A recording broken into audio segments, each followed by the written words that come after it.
You know, I think I have rational fears of the Sixers. I think a lot of people have rational fears of the Sixers. I did not realize that we already have irrational fears for another team in town.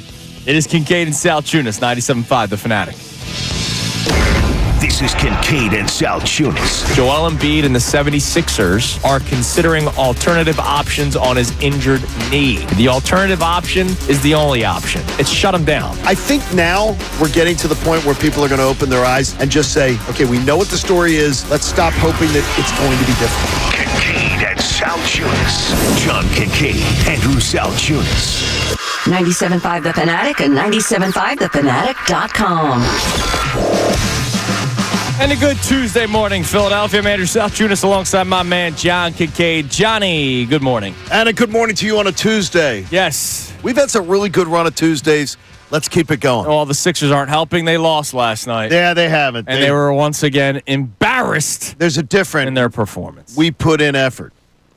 So that's the big deal. 142 to 110 was the final score. The reason why Tuesdays have been nice was because of the Eagles. The Eagles won so many games. The Eagles won all their playoff games, including the Super Bowl. So Tuesdays had been nice.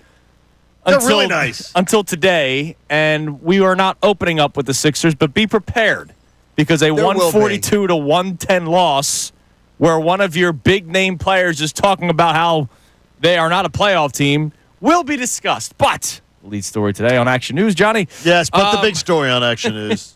So yesterday, before we walk out of here, we always do our promo. Yeah, we talk about a little bit about what we're going to do the next day, things we want to talk about, because we like to be able to research what each other wants to talk about. No, not only that, people, man, how do you guys get the show ready at 6 o'clock in the morning? You start preparing the day before, Johnny. Right around 9:58. Yeah, exactly. That's when we start getting preparing, ready. Because 4 a.m., some people aren't at their best and brightest. Exactly. Even though this crew is, though. We got it going on. I got to say, our crew's pretty good. Got it going on. So you are already, and you did say irrational, so I'm putting it as irrational, but logical. Oh God, logical, It's John. it's absolutely illogical, and I'll explain. But irrational. And they're about the Philadelphia Eagles.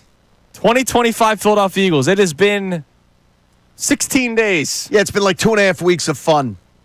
And we're already at irrational fears. Well, I'm already, look, we're talking about who may be here next year and who may not. Right. Who Jeff McClain, by the way, will be joining us today at 8:25. He has talk to Jeff on the way out. So this is going to be really interesting conversations. Mm-hmm. Now, I have a feeling that Jeff McClain today may be my boogeyman. Okay. And may actually, seriously distract me. I could cancel the interview if you want. No, I'm glad to have it. I love having insiders who know what they're talking about, and Jeff McClain's one of them. But what I'm more talking about is we're talking about the players who might leave. Yes. I'm talking about a player who is staying, and we're thrilled he's staying, and that's Saquon Barkley. Okay. And my fear is, Andrew, is that every time running backs have seasons like he has, it's not usually. It is every time. They can't replicate it. Now, that doesn't mean that they can't replicate it with a great season. Right. But they can't replicate the level to which they were at. Now, with this Eagles offense, I'm not worried about that because they have spectacular wide receivers and everything. I think they can find a way to handle it. And they have a spectacular quarterback who when asked upon the throw, he threw great. He threw it great. Here's my issue, is that one of the major issues with guys that have wear and tear on the tire that Saquon Barkley put on his car this year, the next year, missing games is almost the absolute norm. Missing around, on average, around 20 to 25% of the games is the norm. And I'm not talking about the Eagles at the end of the year shutting them down because they're getting ready for the playoffs. I'm talking about missing games September, October, November. To me, my irrational fear comes up. I have no doubt if Saquon Barkley's healthy, that Saquon Barkley's going to kick ass again and it's going to be great. But my fear is they have nobody behind him. And I don't think this Eagles offense, with nobody behind him, is nearly as dangerous. There's Will Shipley is scaring no defensive coordinator. no matter how great this offensive line is. So to me, it is imperative that they find a veteran back, or I'm going to go as far as to say no later than early fourth round back to come in here that they feel could step in and play if Saquon Barkley missed 4 of the 17 games. See, and now I'm going to put it at that. I highly doubt that happens, that they draft a running back that high. Okay, so then I need a veteran running back. They don't have many picks this year, by the way. They not to don't. add to your to your concerns. And that was part of my concern. Yeah. Is that this is an area that they can't go and address. There really isn't an addressing in the draft because of other things that they've got to do. So you've got to go shopping for a veteran back. Now, the good thing is, I got 3 that I like. Okay. So that I do not believe one that is going into year 9 of his career, one that is going into year 5, and one that's going into year 5. And from the projections, I don't think any of them are going to go for more than a 2-year contract. That they shouldn't be able to demand more than probably a 2-year deal. Okay. How he can handle that easily. in his sleep. Yeah. That's done. And they're going to get a third. I mean, you have to have 3 backs, right? But are you going with? Are they cannot. My edict is this, and I'm saying it now, and I'm saying it for the record.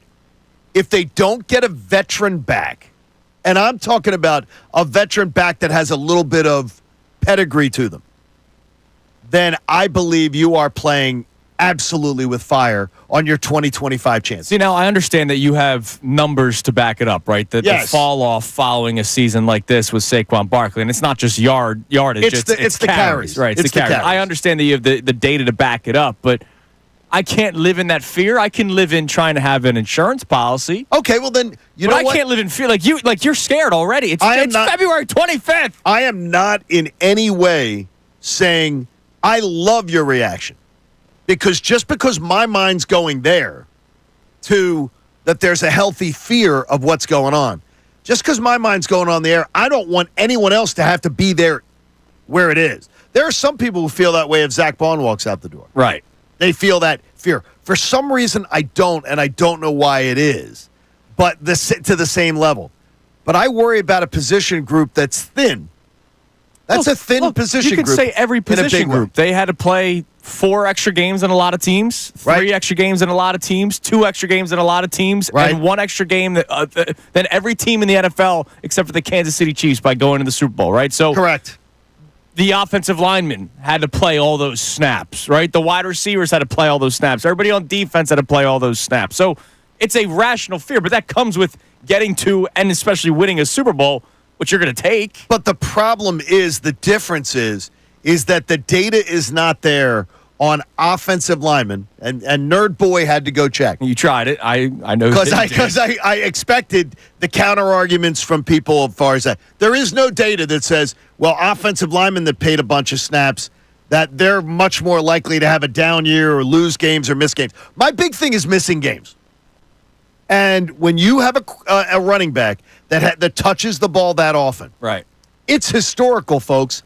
And it's you may say, well, Saquon's built differently. He's also a little bit older. He's also pushing late 20s. So he's a little bit older, a little more wear on the tires. So I think it's rational to say you better have a plan at running back. Do I think that Howie can find one? Absolutely. But I'm always here to help Howie. I mean, I consider, myself a resource. Now, I pass Howie Roseman on game day sometimes. He doesn't stop me for advice, though. He doesn't? No, I think he doesn't want to be. He listens and he hears it, so he doesn't need to stop me and ask for it. You know what's crazy? Take a guess where Saquon Barkley's 345 carries ranks all time for most carries in a season. I don't know, 12th? 30th? 65th. I was going to say 30th. I would have thought it would be where you were, John. Didn't Chris Johnson had like 400 I think or something? Yeah. There's Larry Johnson went 416. That's the most ever. That's crazy. And some of these guys are modern era. It's not just like 1950s. All right, I hear you. I think the people need to help Johnny out today. I'm going to try to help you out today. Just a little thought. Logical John is afraid of the boogeyman today. But I like your point of view. You want an insurance policy. Yeah. That's good. I'm not living in fear. Coming up next, one of the reasons why I feel good about this team not going anywhere is the age. And I read an interesting article this morning. It's Kincade Salciunas, 97.5 The Fanatic. The Philadelphia 76ers. Sixers win. Play that song. The Philadelphia Flyers.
Salciunas, 97.5 The Fanatic. And look, I understand why you would have concerns. It's an irrational concern. Yeah, it's a little irrational, but it's also logical in terms of the Saquon Barkley thing and how many touches he had last year. But I wonder if this will make you feel any better, Johnny. Well, you always try to do that, so that's great. Well, sometimes I like to see you live in misery. Sometimes you like to egg. The age of this team. Okay. Which I've talked about a lot, especially our show where I brought up the D word and how this team could. Did you say Connor is a real D? What was it? He has said that. I have said that. In this one show, I used the C word and the D word. You did. Could and dynasty. For people keeping track at home. The Eagles' age is a big factor of that because in 2017 when the Eagles won, we thought they could continue because of Carson Wentz. Carson Wentz falls apart. 2022, the team was great, but Fletcher Cox was getting up there. Sure. Linval Joseph and Ndamukong Suh were your midseason acquisitions. They were plug-ins. Right? They were plug-ins. They were an older team. This one's very young. Now, if you want to know how young, I can tell you. Yeah, I'd love to hear this one. Do you know that they are the 6th youngest Super Bowl champion by average age of roster ever? Okay, that's amazing. How many of those are modern era? Can you tell me? The 2013 Seahawks were the 4th youngest. So it's been a while. The 1974 Steelers are the youngest. Yeah, okay. I was in 3rd grade. 1981 Niners, 1985 Bears. Those are your top 3 youngest teams. Then the Seahawks of 2013, then the 86 Giants, and then your 2024 Philadelphia Eagles. Okay, so modern era, we're talking about 2 teams. Yeah. Like, we're talking about, how about this? And this is courtesy of Jeff Kerr of CBS. Thank you, Jeff. We're talking about 2 teams since I was halfway through college. Yeah. That's unbelievable. So that's a great thing to think about. And now, I get it. Saquon is not one of them. Right. He's not one of those guys, but there are a lot of players that bring that, that average down as well, including some of your core players. Quinyon Mitchell and Cooper DeJean as cornerbacks, Jordan Davis and Jalen Carter, Nolan Smith, Jalix Hunt. Like, your defense is super young and yet super talented. Okay, that does make me feel better. Hey, look what I did for him. That's nice, Andy. We're not going to – when you toss out wait a minute. Will Shipley's only like 19. Yeah, but Will Shipley still is he still has to use proactive. I mean, he's just a kid. He's a teenager. Here's what I don't understand, though, is that I don't think they're going to ask Jalen Carter to run the football if Saquon was missing a few games. I don't think there's anybody on the roster that they're going to go. This Eagles offense looks completely different if they don't have the running game. If Saquon Barkley, God forbid, misses 4, let's say 4 games. No. I'm going on 4 because 4 actually is statistically sort of seems like the average. Yeah, okay. So I'm going 4 as the premise. 4 out of the 17, so around a quarter of the season. Can I ask my defense, like you just said, Jalen Carter doesn't carry the ball on offense. Can I ask my defense, who averaged probably what was it, around 16 points a game allowed? Yeah, around that. 17 to 20 points in those 4 games? And then I need Jalen Hurts with AJ and Devontae in that offensive line and Dallas Goedert to put up 18 to That's another great 25 points? It's another great point. I'm not asking. They don't have to score 40. Look, the NFC Championship game and the Super Bowl were a lot of fun. Okay. But we saw over the course of the regular season, and you learned this, and you even said it on the air last week. It was the biggest. Style points doesn't matter anymore. Well, it's the biggest thing I learned. The biggest thing I learned is that in the Eagles' greatest season ever, they almost lost to 3 of the worst teams in football, last possession games at home. And we consider them the greatest Eagles team ever. So all they need is scores. 21 to 24 points. But I need to have that etched into my brain as far as going forward, that I always have it to reference. Well, we'll tie you to a chair, and we'll play just it on a loop. That sounds aggressive. Tell me whose voice you want to hear. It could be me. We're doing a Clockwork Orange? Yeah. Let's go. Like that. And we'll tell you over and over again. I think Dylan McKinnon's that it's going to be voice. okay. Dylan. Dylan. Right. So we'll continue this conversation. If you have any irrational fears this morning about the 2025 Eagles already, or it's okay. If you want to text in and say, Johnny, what the hell's wrong with you? It's February 25th. You can do that as well, because that's where I'm at 610-632-0975. But also, Sixers embarrassed again yesterday. Connor was in the building for it. Maybe one of 100 people. No, I know. No, it was pretty packed. The crowd. What was it like in the building, and what was it like post-game? Hear from Paul George, who had a very honest answer. Next here on Kincade and Salciunas. Fanatic Sports Update. A rough night on the hardwood. I'm Connor Thomas, and the Sixers got waxed last night by the Bulls. 142 to 110 the final. Chicago led by 50 at one point in the game, despite coming into the contest on a 6-game losing streak. It was not a good night at the Wells Fargo Center. With conversations about shutting Joel Embiid down for the season circulating, Nick Nurse was asked about it after the game. Given the record and a game like tonight, why not just shut down Joe for the rest of the year? Just not there yet. Just not there yet as an organization. Well, if you're not there yet, you got to be getting close, right? The Sixers have been struggling mightily. They'll play the Knicks tomorrow night on the road at the Garden. Flyers host the Penguins tonight at 7 p.m. You can hear that game live here on The Fanatic. And with the NFL Combine starting Thursday, we got some other league news as once again teams, including the Packers, are proposing a ban of the Tush push. We'll keep you updated on what happens in those discussions as they develop. Jeff McClain of The Inquirer will join us at 8:25. Amy Fadul of NBC Sports Philly will join us for the entire 9 o'clock hour. This update is brought to you by Worldwide Stereo. Worldwide Stereo's new trade-in program makes it easy to upgrade to the home audio system. Find out what your old gear is worth at worldwidestereo.com/upgrade or visit the Worldwide Stereo showroom in Montgomeryville. I'm Connor Thomas for the home of the 76ers and Flyers, 97.5 The Fanatic and 97.5thefanatic.com. Philadelphia sports. Touchdown!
Philadelphia Sports Talk with Kincade and Salciunas. 97.5 The Fanatic and 97.5thefanatic.com. All right, it is 6:25, Championship Tuesday morning for the Philadelphia Eagles still.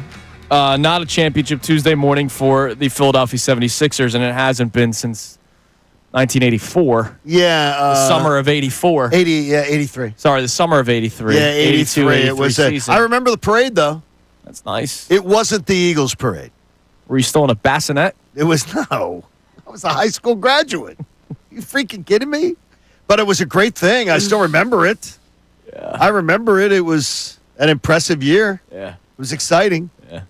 That you talking about the Sixers championship parade is like somebody telling me about ancient Rome at this point. All right, like What do you want to know? Exactly. I mean, seriously. I love ancient Rome. It doesn't. It at this point it doesn't exist. Yeah, exactly. It's like it's more like the Sixers winning a title is more like Pompeii. Yeah, seriously. It's covered in Keith? molten lava. So, yeah, Keith Pompey joined us yesterday. Yes, we love Keith. You can listen to it on 97.5thefanatic.com. Sixers lose to the Bills last night. Bulls, 142 to 110. They'd probably lose to the Bills. They would probably, lose at to this the- point, I wouldn't be surprised. Josh Allen's going for like 38 on them. They lose 142 to 110. The one highlight, countryman, Matas Buzelis, 17 points last night for Chicago, but that's a story for a different day. Sixers, they lost again. They are now 20-37, Johnny.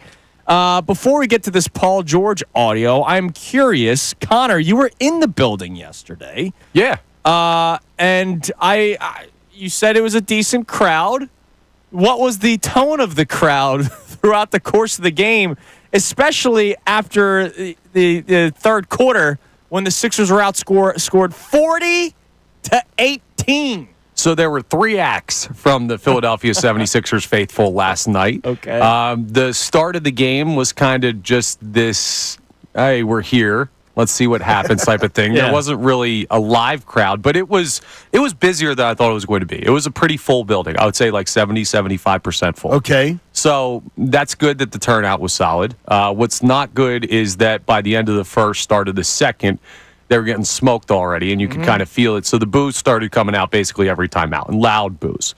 And then by the time you get to the third quarter and you start to push up into the 30 range, 40 range, near 50 range, I didn't hear any Eagles chants at the start, but there was a point with like 9 minutes left in the third where one corner of the arena did a loud Eagles chant, and then for the next 5 minutes straight, I'm not kidding you, like every 5 seconds was just Eagles chants back and forth. So it just Like evolved. rival sections. Yeah, going it up just against evolved each other. into EAGLES Eagles for 5 minutes worth of game time. And look, I when people do it at the Phillies game, like once in a while, all right, I get annoyed when it happens over and over again, especially when your baseball team's really good.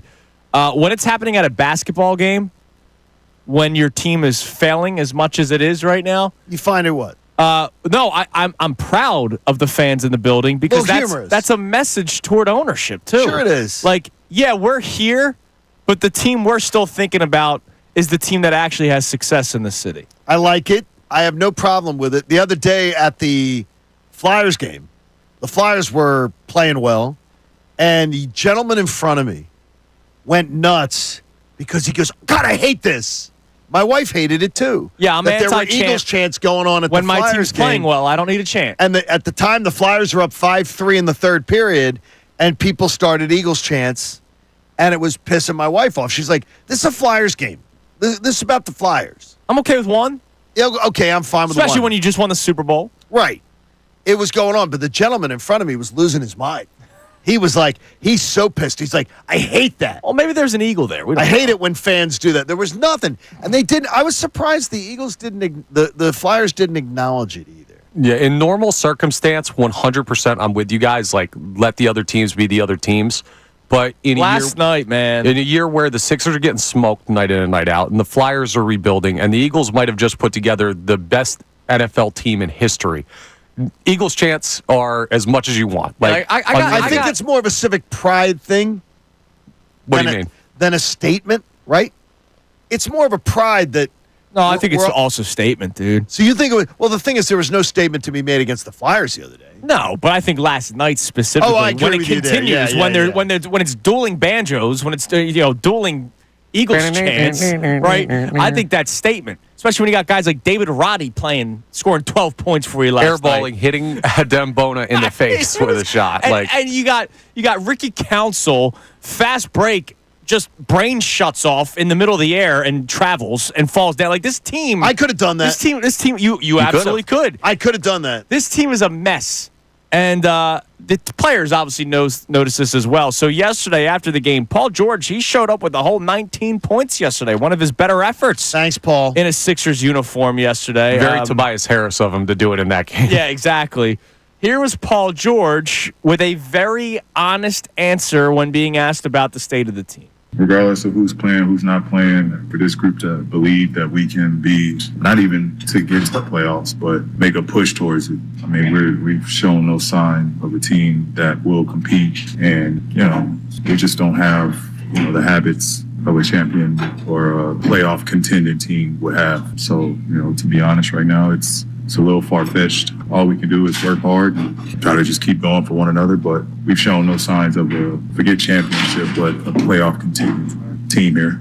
Now, that answer, very honest, but I will also tell you that answer is not like hey, I'm going to say this to try to light a fire. I think every single player on that team feels that way. And you think they got boat raced yesterday by the Bulls? I'm expecting it to even be worse tomorrow night against the Knicks in New York, where the Knicks fans are going to be rocking because they usually do, especially when their team's playing pretty well. Even though they're losing their minds also. Well, yeah, because Knicks they're fans, disappointed with what's going on. They thought they were Eastern Conference Finals guaranteed this year. Yeah, but you know what's nice? Having the opposite record of the Sixers. The Sixers are 20-37. The Knicks are 37-20. I got it, but they're not showing up against any good teams. Well, they're going to show up tomorrow night against the Sixers. And so you hear Paul George be completely honest with you that this team is not a team that feels any sort of confidence that they can win playoff games or make a run. And that's why yesterday when we had Keith Pompey on, and it was nice that Keith was trying to do the whole, they did beat the Cavs at one point this season. They did beat the Celtics at one point this season. That's great that they won in a one-off. If you're telling me that they get to the play-in tournament, win their play-in games to face either Cleveland or Boston in the first round, you tell me they can win a 7-game series? Hell no. This team stinks. I'm sorry to say it. The Sixers stink. Yeah, it's not a lack of talent. It's just a lot of other things on top of it that have made them not a contender. Yeah, between the injuries, obviously the roster construction is not working out for everybody. Nick Nurse is struggling now. He's got a hard job, but he hasn't really been able to figure out any answers. This team stinks. But the thing is the injuries thing. That's not fair. Because they built this team. Who didn't see this coming? Correct. I don't like an injury thing for a team that is built well that you go, oh my gosh, they just got hit by the injury bug. If you didn't see this coming, you're stupid. If you didn't see Paul George, who all of a sudden in a contract year manages to show up for work all the time, ready to go, and then the minute that money signed, the big bag, it's signed, it's a totally different thing. I don't want to hear it. It was so poorly. This was such a poor plan. Such a poor plan. Yeah, but it wasn't a poor plan to this level, right? Like not to this level. Yeah, that is correct. This is there is a chance that we just followed up the greatest Philadelphia sports season of all time with the most disappointing Philadelphia sports season of all time. Because this team, even though it was hard to truly buy into championship talk, there was at least people floating out the idea that they could be a top 4 seed. No, there was absolutely talk about that. And by the way, it should have been there. Yeah, it should have been. And instead, we're talking about a lottery team. We're talking about a team that their top 6 picks are protected, so they can't have a lottery ball come out with the number 7. That would be really bad. But we're talking about a team that could possibly go into a tank. And when I hear Paul George say that yesterday, if I'm Nick Nurse or if I'm Sixers management, not that Paul George is wrong, but Paul George ain't playing anymore. He's getting daily injections, and he's talking about how this team's not bought in. Joel Embiid, might as well keep him out of the building. Might as well take him to a different country so that he can, get some crazy surgery done on his leg. I mean, if you really do look at it, like where this team's at right now, it is we are going to sit on because I don't see them going any lower than the 5th worst record. Right. Because they got to pick up too many losses from the other, too many wins from the other teams. To me, you're going to be sitting there on draft night going, if these lottery balls bounce the wrong way, Yeah. we're losing our first round pick and we got nothing. And then the 2026 is going to be just miserable. Yeah, it would be another season filled with, I hope this person stays healthy. I hope that person stays healthy. We can't I'm afford tired that. of it. I'm tired of it. No, we can't afford that. No, absolutely not. So, coming up next, the national media is now focused on Joel Embiid and the Sixers. It kind of took a while for them to start paying attention to what's going on in Philadelphia. But they're there. And they spoke about what the Sixers should do next. So, you're going to hear from Tim Bontemps. You're going to hear from Tim Legler. And we also want to hear from you at 610-632-0975. The Eagles discussion is about John's irrational fears already for 2025. Look, it's irrational. That's why, but it's logical. If you tell me it's not logical, you're lying. It is logical. I'm just not even... It's not some made-up thing. It's just amazing. Logical. I'm not even thinking about it yet. I got you. I'm not even close to thinking about it. I'm a forward thinker. I know you are. I'm a little older, a little wiser. I have that forward-thinking mentality. Just looking out for things. All right. Well, I'll try to calm you down all day today. I hope the people can as well. I think we'll be fine. It is Kincade and Salciunas here on 97.5 The Fanatic. Mike Missanelli. The Sixers' decision to extend with all this uncertainty.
What is the national media now saying about the Philadelphia 76ers and the Joel Embiid situation? Yesterday, we were discussing the report from Shams Charania Sunday night about how they're looking at alternative options. And some people have been clear to make sure to say it doesn't necessarily mean surgery we don't know what the diagnosis is, right? We just know that the knee is banged up. So I think we do the Tiger Woods thing and send him to Canada to Dr. Frankenstein to have his blood spun. And Germany's a big spot for that kind of stuff. Yeah, yes. So it may not mean actually cutting open the leg and doing some sort of procedure. Right. But either way, he clearly does not look anywhere close to the player we have seen before. And that night, watching him play against the Celtics almost made me sad the other night. I was watching an old crippled man trying to walk through a grocery store. It was sad. So the national media finally started talking about it yesterday. We'll start with Tim Bontemps, one of the lead reporters that cover the NBA for ESPN. Here he is talking about the Joel Embiid situation with the Philadelphia 76ers. What is the choice for the Sixers moving forward, and what do they try to do? And the thing that's important to consider is the fact that Philadelphia 76ers will give up their first-round pick to the Oklahoma City Thunder because of an Al Horford trade from several years ago if it lands outside the top 6 in the lottery. Now, going into the season, that obviously was not something anybody thought about, right? But now we're talking about a Sixers team that after that loss to the Nets on Saturday, not only is in the draft lottery, they're in the 6th spot in the draft lottery and potentially could keep that draft pick even if they don't move up in the lottery in May. So as they try to decide what to do with Joel Embiid, as they try to decide what to do with Paul George and the rest of this season, with where the Sixers are at, with the limited upside this team has, you have to start thinking about not only the future health of Joel Embiid, but also the future health of this roster and this franchise, and potentially hanging on to that draft pick in a draft with guys like Cooper Flagg, Dylan Harper, B.J. Edgecombe, Ace Bailey. There are potentially multiple franchise-level players in this draft. If the Sixers keep that pick, that changes their direction going forward. And I think the answer is easy. I really do. Yesterday, you heard in the Open that played today that there's only one alternative option. There is no alternative options. It's one option. And it's to shut Embiid down. And if you're going to shut Embiid down, you might as well shut Paul George down. Because here's the deal. We keep on saying, and later on the show, we'll talk about what's next for the Sixers, right? We keep on saying, there's a lot of Sixers fans, I see it on social media all the time, well, when the offseason's over, just get rid of Paul George. I don't know who's clamoring to get Paul George. Who's taking Paul George off your hands? Look, there's somebody, there are bad trades in the NBA all the time. But you're not getting anything exactly. As long as, if someone says that, I can almost believe it. Yeah, but there are people that are like, just get rid of Paul George, get rid of Embiid, build around Maxey and McCain. It's not NBA 2K. It's not that easy. You have to have teams that have to agree to also make the money work. And I'm sure a lot of teams aren't clamoring to get Paul George or Joel Embiid. So if you're going to sit Embiid the rest of the year, sit Paul George. I know maybe Paul George says, I want to play. Doubtful. You heard him in that last segment. He sounded miserable. He's getting daily injections into his leg to try to keep on playing, which part of me commends him for it. But part of me also goes, dude, it might be just best for everybody if you just sat down. Just don't play. I wanted to share one I did get yesterday. I did get a text yesterday because I said something yesterday, and I've said something a few times, and for the sake of credibility, I got a text yesterday from someone very much in the know with the Sixers. Okay. Saying that they understand my frustration, but they wanted to correct me on one thing.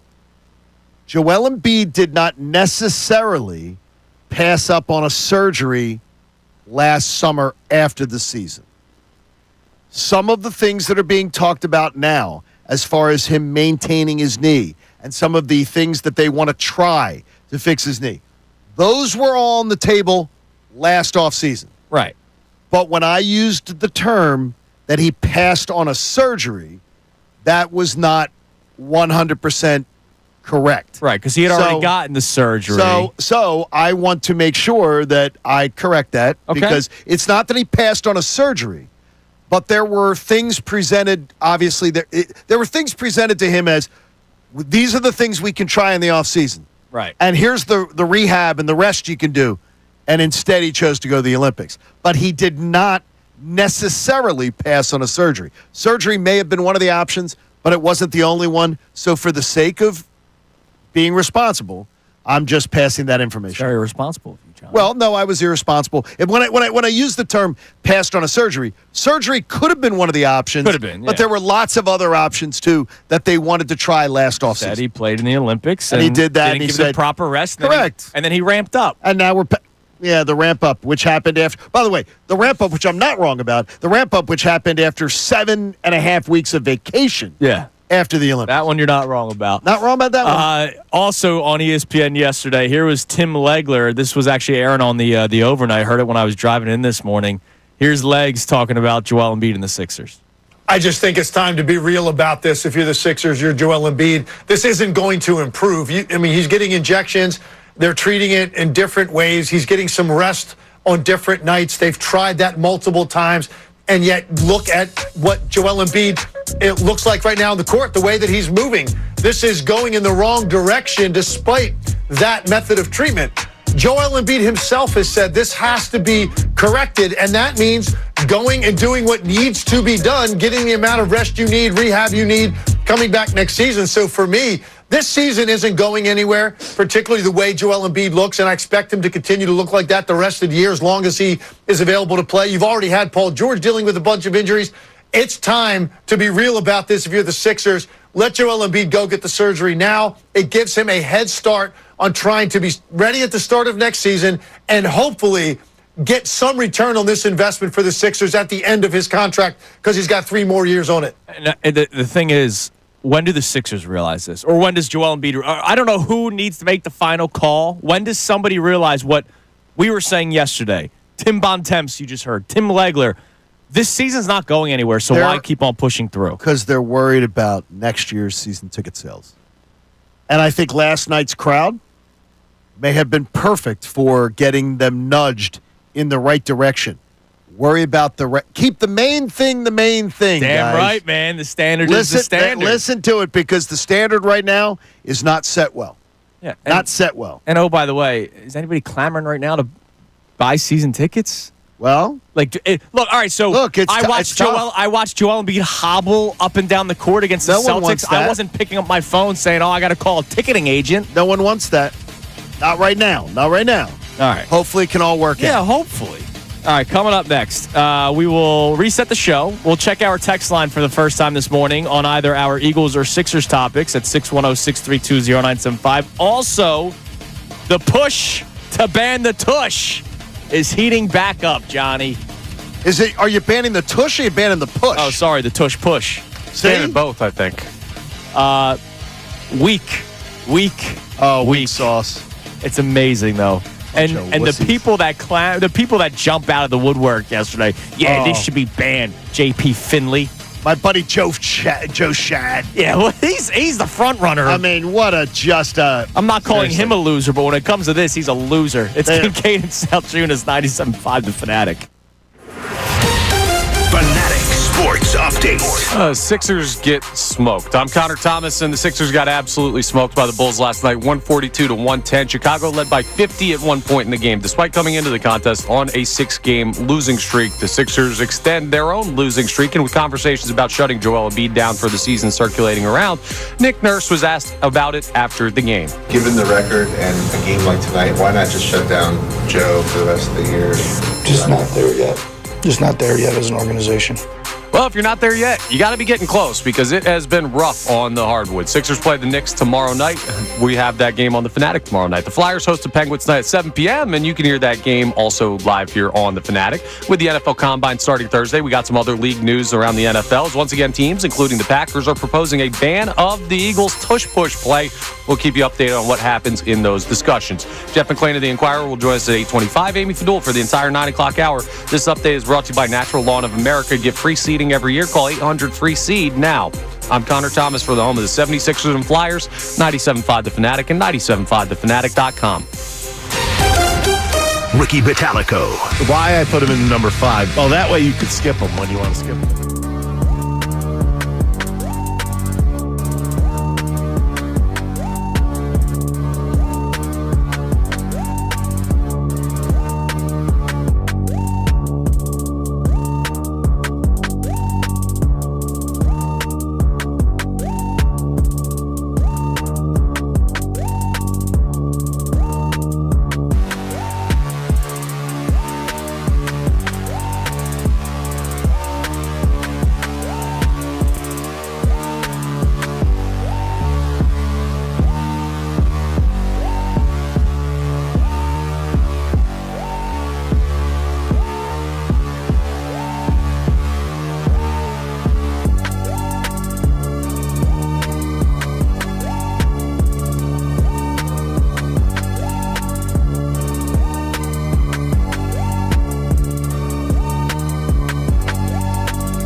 Thursday morning here on Kincade and Salciunas, 97.5 The Fanatic. Don't forget Jeff McClain joining us coming up at 8:25. Amy Fadul with us for the entire 9 o'clock hour. And we do have Sixers tickets to give away today for the game against the Trailblazers on Monday, March 3rd. We'll let you know how you can win those tickets coming up later on in the show.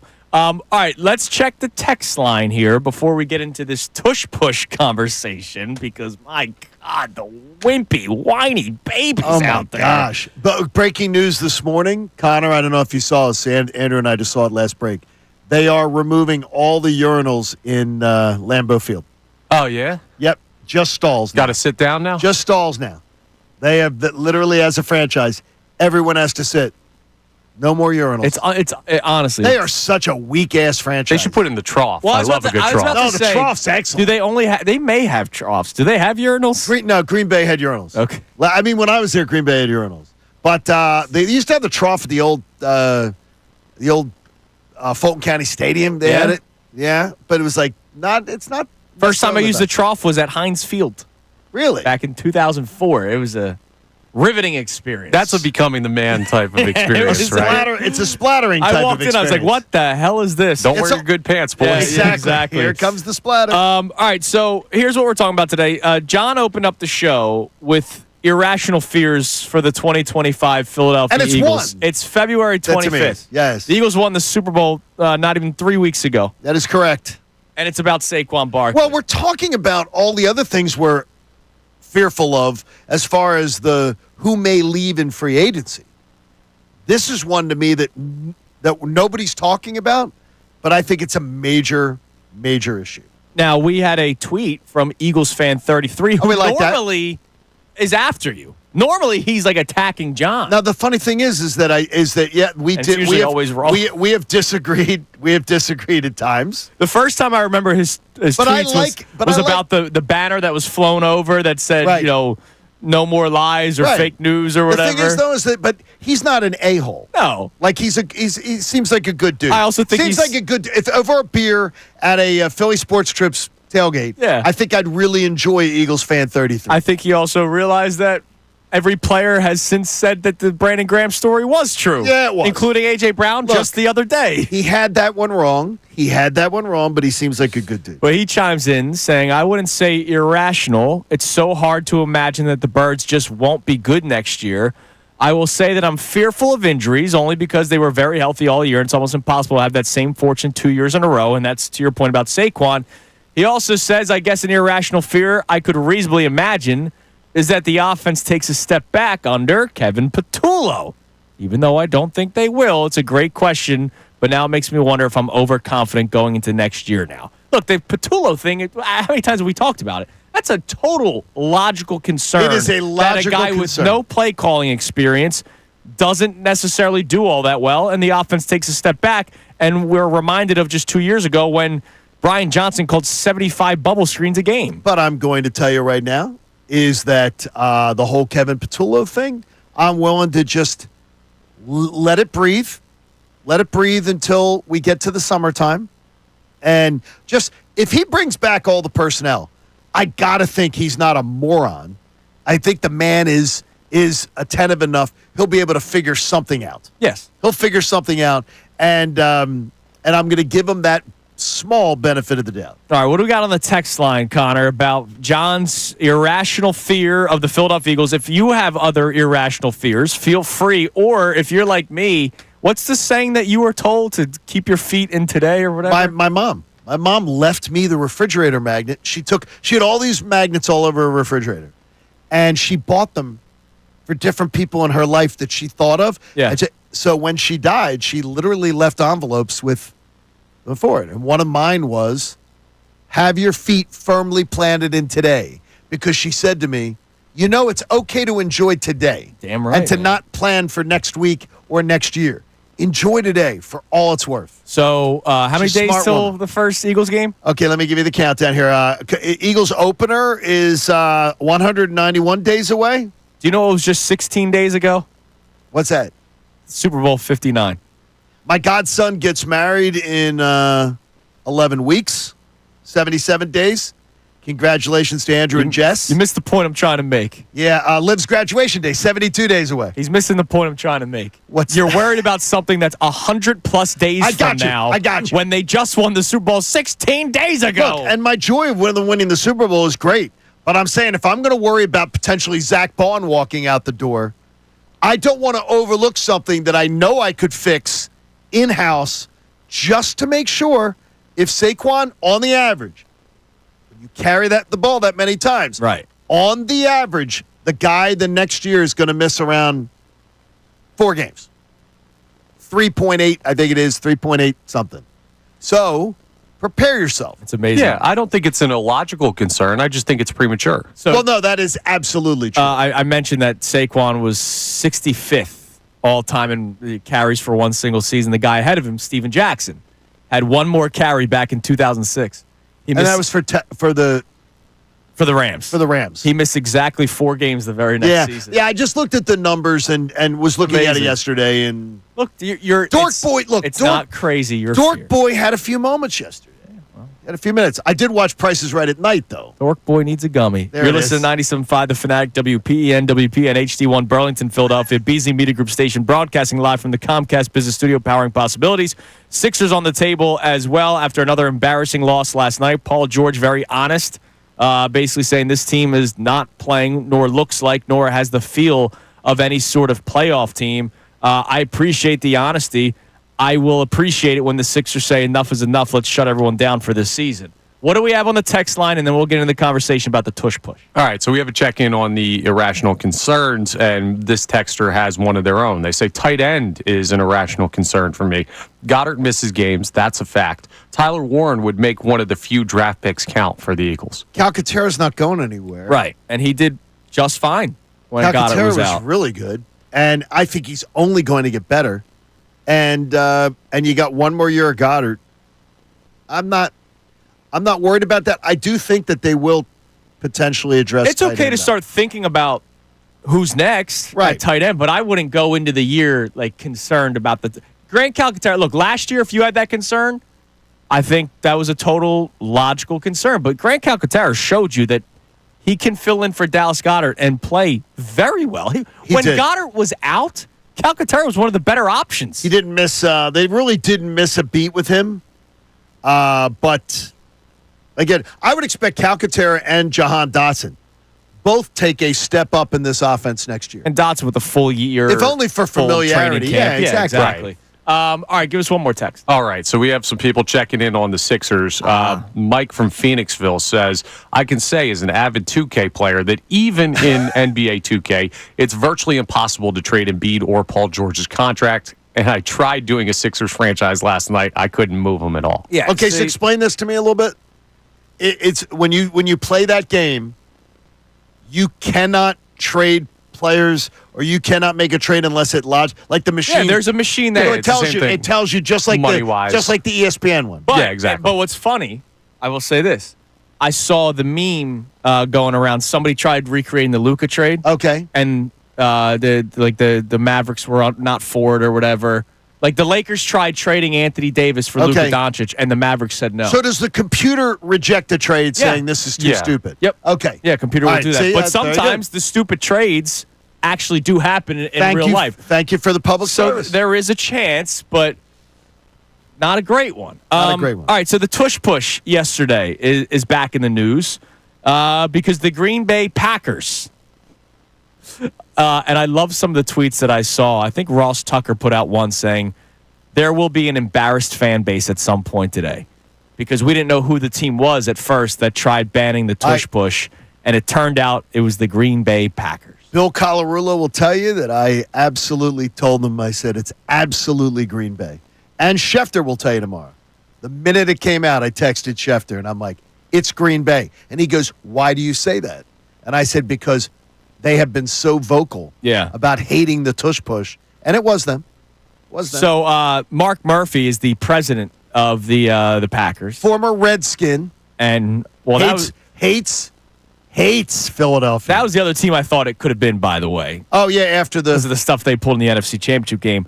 But here was the statement from Mark Murphy when he was originally asked from a Packers fan. I guess he did like a Q&A with Packers fans. Yes. And one of the questions was about the tush push.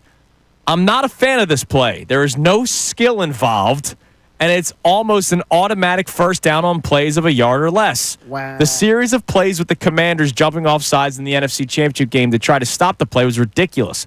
The referee even threatened to give the Eagles an automatic touchdown if the Commanders did not stop it. I would like to see the league prohibit pushing or aiding the runner on this play. There used to be a rule prohibiting this, but it is no longer enforced because I believe it was thought to be too hard for the officials to see. The play is bad for the game, and we should go back to prohibiting the push of the runner. This would bring back the traditional quarterback sneak that worked pretty well for Bart Starr and the Packers in the Ice Bowl. You're giving me Super Bowl III, dude. Like, stop with Bart Starr and the Packers. You weren't. I don't even know if Mark Murphy was alive for that game. Yes, he was. He was alive for it. But all right, point is, and I hate the line of, there's no skill involved, and it's almost an automatic first down on plays of a yard or less. Then why can't your team run it effectively? Why can't any other team in the NFL run it effectively? Now, I'm going to be honest. Last year, before the season started, I straight up said I don't need to see tush pushes every time on 3rd and 1, 4th and 1. I got freaking Saquon Barkley, and I need to make sure that Jalen Hurts, who has missed time every single year as a starter, gets hurt. I don't want him to get hurt. But that doesn't mean I'm not going to completely get rid of the tush push. This is such a cowardly response to a play that nobody can stop. However, the same team can't run it. You know why Mark Murphy, who, by the way, saw his team get their asses kicked twice this year, you know why he also had a problem with it? Because it was the Redskins, the Commanders, his old team, getting their asses kicked in the NFC Championship game. So he was hurt, up in his feelings. Murph, dude, seriously. I just, again, that is such a weak look for the Green Bay Packers. Yeah. One of the supposed to be proudest franchises in the NFL. Man, things have gotten really soft and really, really soft. It's bad. Yeah, it is. It's bad. By the way, the Ice Bowl was 58 years ago, so Mark Murphy was 11. That's unbelievable. He's 11 years old. So I'm sure Mark Murphy was breaking down the Ice Bowl while he was watching it. But remember, though, where he is the executive, that is considered, like, people talk about that, like some of the jabronis here talk about Buddy Ryan. It's like, that's hallowed. We got to discuss it. Buddy Ryan. 1967, with all due respect. Oh, my gosh. Right? Football's a little bit different many, many years later. All right? Anyways, the tush push, your reaction to people in the league trying to ban it. Hey, some Philly fans don't like it. Woo! Old heads don't like it. If anything, that should be a pro old head play. It's rough and tumbling but it's football. Because it's not traditional football. Oh, come on. So they don't like it. It's physicality. So dumb. That's one of the core values, toughness. All right. Ryan Clark spoke on the attempt to ban the tush push yesterday, and I loved it because he mocked everyone that was trying to ban it. It's Kincade and Salciunas, 97.5 The Fanatic. Tyrone Johnson. Nick Sirianni clearly had the guys on the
We'll get back to our text messages here momentarily as we have a bunch of different topics on the table for you so far to start the show. John's irrational fears for the Eagles already.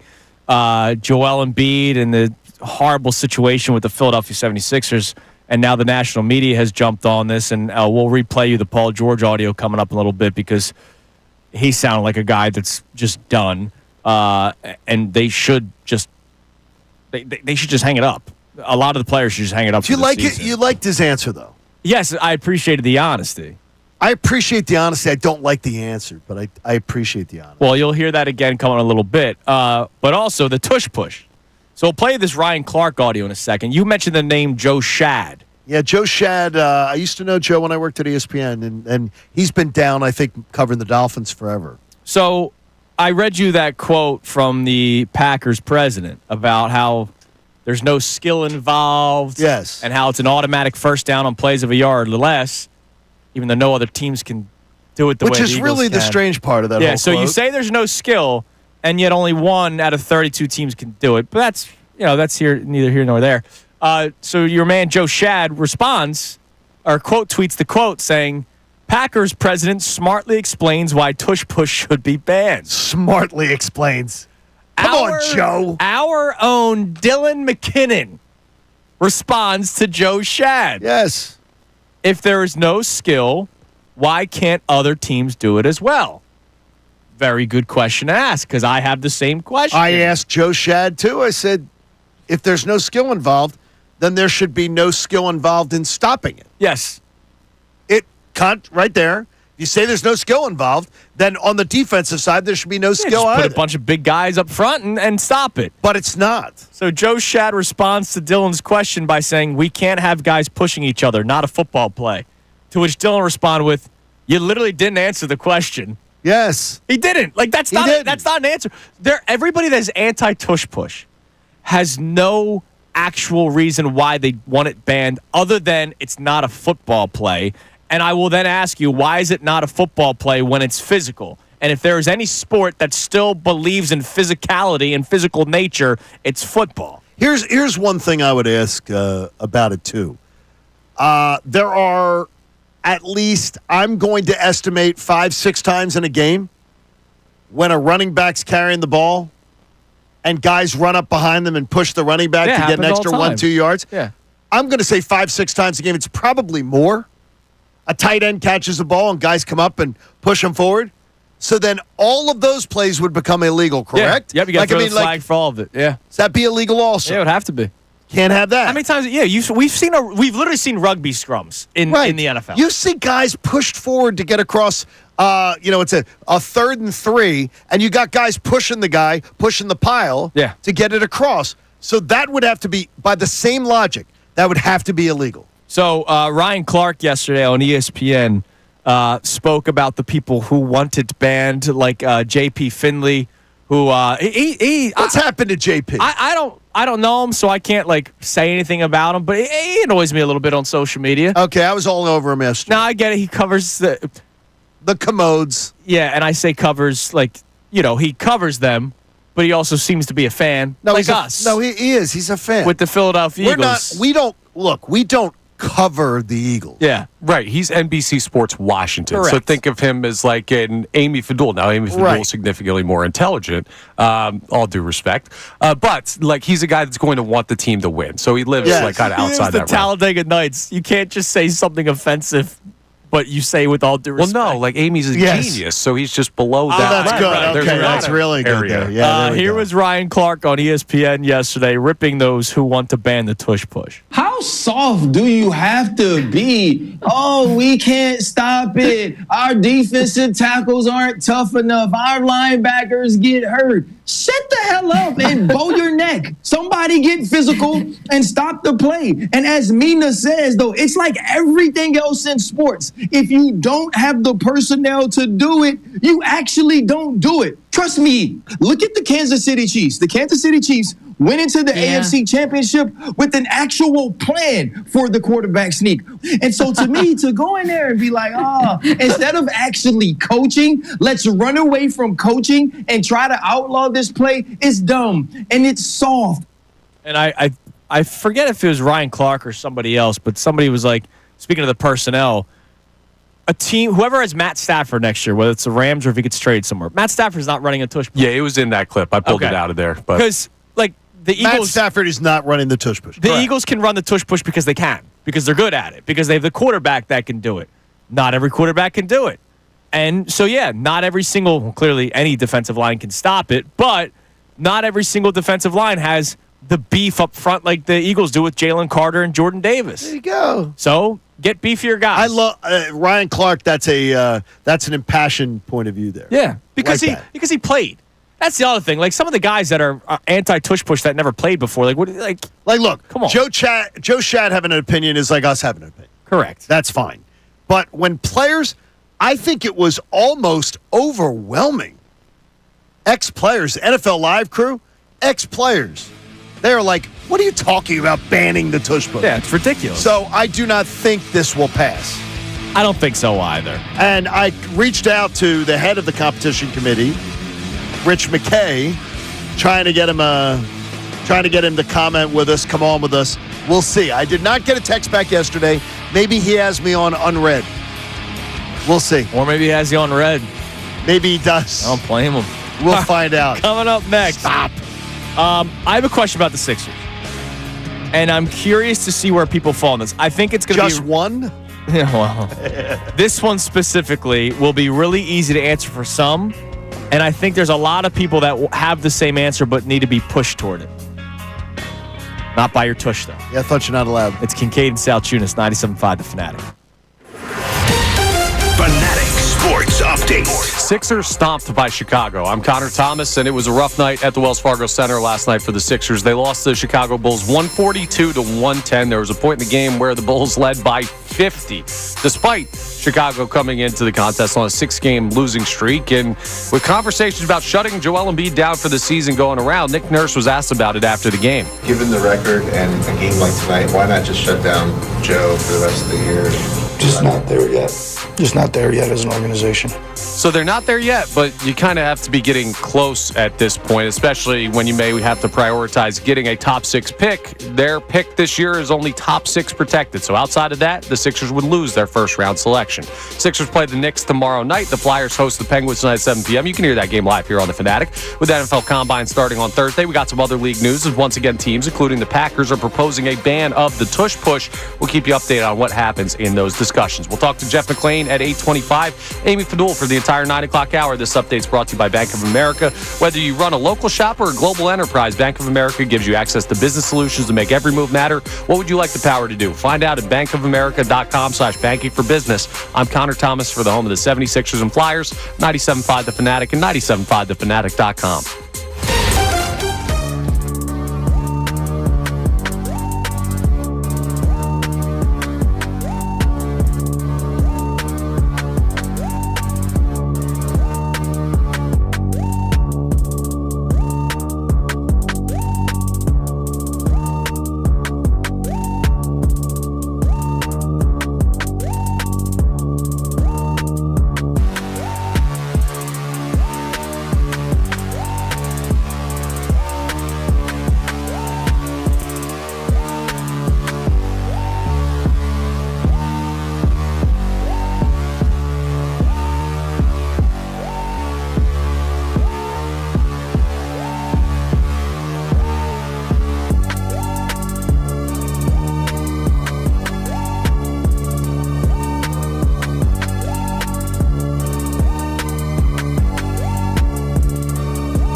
is a championship Tuesday morning for the Philadelphia Eagles here on Kincade Salciunas 97.5 The Fanatic. Not for the Sixers, who lost again last night. Embarrassingly, 142 to 110 to the Chicago Bulls, who, by the way, are 23 and 35. So it's not like they lost to Michael Jordan and Scottie Pippen. All right? They lost to Kevin Huerter and Josh Giddey. They lost by 32 points to guys, to just other players in the NBA. To Kevin Huerter, that brings back some bad memories. I know it does. Trust me. I lived that that Hawk series, and I hated it. But they got embarrassed yesterday. And so I have a question for the audience. And I know it's going to be an easy answer for a lot of people. I think there are people that will still be sickos like me. Okay. But I do believe there are a lot of people. We joke around about the if you're on a fence, about a fence. Yeah, none of that. Superior fence and rail. I don't even know if people are on a fence. I think they just don't want to admit it. What's that? Is there really only one solution for the Sixers moving forward? And is that one solution blowing it up? And I mean tear down. What other solution would someone see? See if Joel Embiid can survive next year. Come on. Well, that's literally the only... And you know me. I'm going down with the ship. I know you are. And I heard Ray Dunn say this yesterday. And Ray Dunn, was... I could hear the pain in his voice. Yeah. Because nobody's... Ray was like, well, people are spiking the football today about Joel Embiid.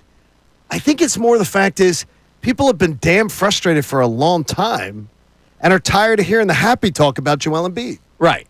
Yeah, I think I could hear the pain in Ray's voice, and I know how much he loves the Sixers. Yeah. And how much he loves rooting for Joel Embiid. And you're in the same boat. Yeah.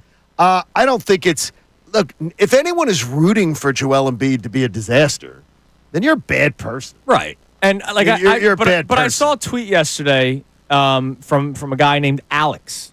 Okay. On social media, and I agree with the message. But time and place. And this goes to your point that people don't want to hear happy Embiid talk anymore. Yeah, no more because it's stupid. Alex, now it sounds stupid. This was 2 nights ago. Alex, I just saw it yesterday. The Sixers had back-to-back number 1 overall picks that became busts and decided to go all in on Tobias Harris, but everyone's going to remember that Embiid didn't make it to the conference finals. I hate it so much. I get what Alex is saying, but time and place. Nobody wants to hear it's not Embiid's fault. Embiid has a lot He has a lot to do with it. He has a lot to do with it. And look, the Sixers organization does as well. The Markelle Fultz, there were people that were saying no, and they traded up to number 1 overall and got fleeced by Danny Ainge and the Boston Celtics. Yep. And people were saying that before the trade even happened, just when the rumors were out there. They were saying it on SportsCenter the night of the draft. Yeah, to not do it. Don't do it. And they did it. So the Sixers have a lot to blame. Individuals like Ben Simmons all of a sudden not caring about basketball has a lot to blame. But Joel Embiid has a lot to blame too. So I think there are a lot of people that will easily say, yes, it's time to blow it up. We've been hearing it for 5 years, quite frankly. I think there are a lot of people that just don't want to say the hard part out loud, and that's that it might be the only solution. Now, I'm going down with the ship with Embiid. Would I try to find a way to move on from Paul George? Yeah, absolutely. It's going to be easier said than done. But that might be the only solution is blowing it up, and I mean tear down. I don't understand how anybody would see any other way out of this. Well, it's not the only solution. We're prisoners of the moment right now in that aspect, and it's a hard argument to make mentally with where the fan base is at. But let's say you come back next year with a starting lineup. You need that top 6 pick for this to work. That's the only way. All right. But let's say you move up to, 3. That's not too crazy if they're 5 or 6. No. And you go and you get a guy like Ace Bailey. Okay. Who you can put on the wing. Okay. And your starting 5 next year is Tyrese Maxey, Jared McCain, Ace Bailey, Paul George, Joel Embiid. You'd be hard-pressed to convince me that team can't win games. I'm intrigued, but I have zero reason to believe that Paul George and Joel Embiid are going to contribute. No, you can't. But that puts you – that's a solution. No, but I'm intrigued on paper by that team a lot. Right. That's not a bad spot to be. So to say the only option is to blow it up isn't fair. The best option is probably to restart this thing over, but it's not the only one they have. I think the people don't want to admit it's time to start this thing over because they bought so into that process that they don't want to admit that it was a failure and it's over. I also don't. It's over. I don't necessarily think it's just process too, because let's face it. But no, I think Embiid's first couple of years, we were thinking process or no, whether you believed in like my dad, very anti-process. Right. Well, my dad loves my adoptive father's a good guy. My dad loves Joel Embiid, and so when we're watching Embiid and you're watching Ben Simmons, this is before this is when he still cared about the sport. You thought, all right, there is a championship in the near future with this team. And then it all just blew up. So I don't think it's just process truthers that are having the hard time. I think there's people that just don't want to see another rebuild. The process truthers, though, are going to be the last ones to turn the lights out. Probably. And the thing is, the lights need to be turned off. This isn't fixing itself. Well, how about this? You want to build something that's long-term, has a chance for success.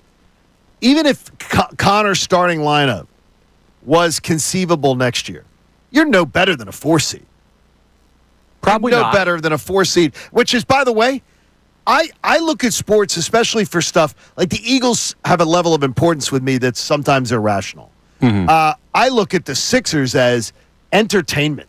Like, I want to be entertained. Yeah. And many, many times with Joel Embiid, I have absolutely gotten my price of admission has been more than paid. Yeah. But overall, it's been a huge disappointment. And you say 4 seed. Look, talent-wise, they're better than a 4 seed, but the problem is Embiid's going to play 50 games. Right. You're never going to be better than... They're going to lose the majority of the games he misses. And it could be that you're more can get gelled, that they got hot, that they had enough time to play with one another, which is the thing that I've been hearing for 8 years now.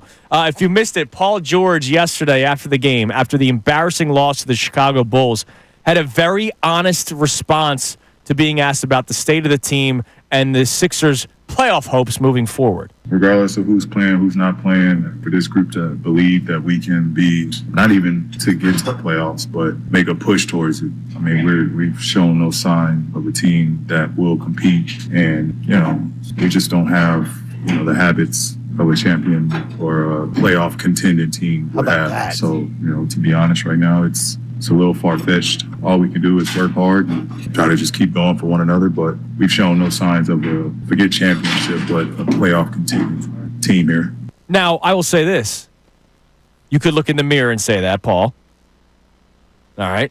Okay. No. I think he is, though. Yeah, I don't think he's not. I know. Nick Nurse, that's a damning shot toward Nick Nurse. That's a damning shot toward Joel Embiid. It is. That's a damning shot to probably other veterans around the team that are saying, what the hell did I do signing here? And because if you think about it, if you're a vet and you sign with this team, like, remember the excitement for like Andre Drummond coming back? Yeah, because of the fact that it seemed like it was going to be a piece. Yeah. And then you're sitting there, you're probably going, what the hell? Like, Andre Drummond's not even starting, by the way. You got Gershon Yabusele out there, which has been a fun story. He gave you a whopping 0 yesterday in 13 minutes. Yeah. So, like... Well, he got smoked in the eyes. I know, but 13 minutes, he had 1 rebound, 1 assist. Like, can I do a little experiment with the two of you? Sure. If I said to you right now, if someone was to ask you, what is your lasting memory of the Joel Embiid era? You're talking about Joel Embiid, personally, of his tenure as a Sixer. The first 1 or 2 things that comes to mind for the two of you. what if? No. Memory. There's a memory. You got to give me a memory. You got to give me a... Well, see, I'm different when it comes to this conversation. Well, no, that's fine, I though. was at the 70-point game. No, well, the thing is, you give me... That's what I'm looking That's for. what he's looking. Yeah. So you're saying 70-point game, and what else? I was at his debut game. Okay, which so was you give me that one. electric. Connor? Yeah, I'm going to go MVP speech. Okay. Talking about what that meant to him. I'm going to go when he put up like 50 or something on the Timberwolves and did like the runway windmill dunk or whatever. On Cat. Yes. Like, I was there that night, I think believe. back more positively. Okay. When I think about Embiid. My 2 memories, and it just shows where different people have different references. Absolutely. Hawks 6 and 7, Boston 6 and 7. Yeah. Lasting memories immediately jump into mind. The inexcusable Hawks loss with 16 turnovers in 2 games by Joel Embiid. And then Boston 6 and 7. When you have Game 6 in your home court, you can close it out. You become anonymous, and you don't even want the ball. Yeah. And then Game 7, you don't even show up. Those are my 2 first memories. So it shows you where there's like a brain bias. Yeah. Depending on how you're looking at the story. Yeah, absolutely. It's a shame. All right, That's so where we're at. Coming up next, we'll check our text line. on any of our topics today, but seriously, is there really only one solution with the Sixers, and is that one solution blowing it up? And when I say complete teardown, I'm not saying trading Joel Embiid for Luka Doncic. I'm saying you trade Joel Embiid for an expiring contract and some picks. Like, you're not getting a good return. You're just trying to start over. To clear the plate. And that means Morey's gone. That means there's a lot of people that would be gone. And that's why I ask, is that the only solution? Or are you sickos like me and Connor that still have hope? And, man, is that hope dwindling? I don't know where you're getting it from. It's Kincade and Salciunas here on 97.5 The Fanatic. Mike Missanelli, Bill Colarulo, and Ray.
It is 7:40 here on Kincade Salciunas, 97.5 The Fanatic. Don't forget, coming up at 8:25, our man Jeff McClain is going to be joining us.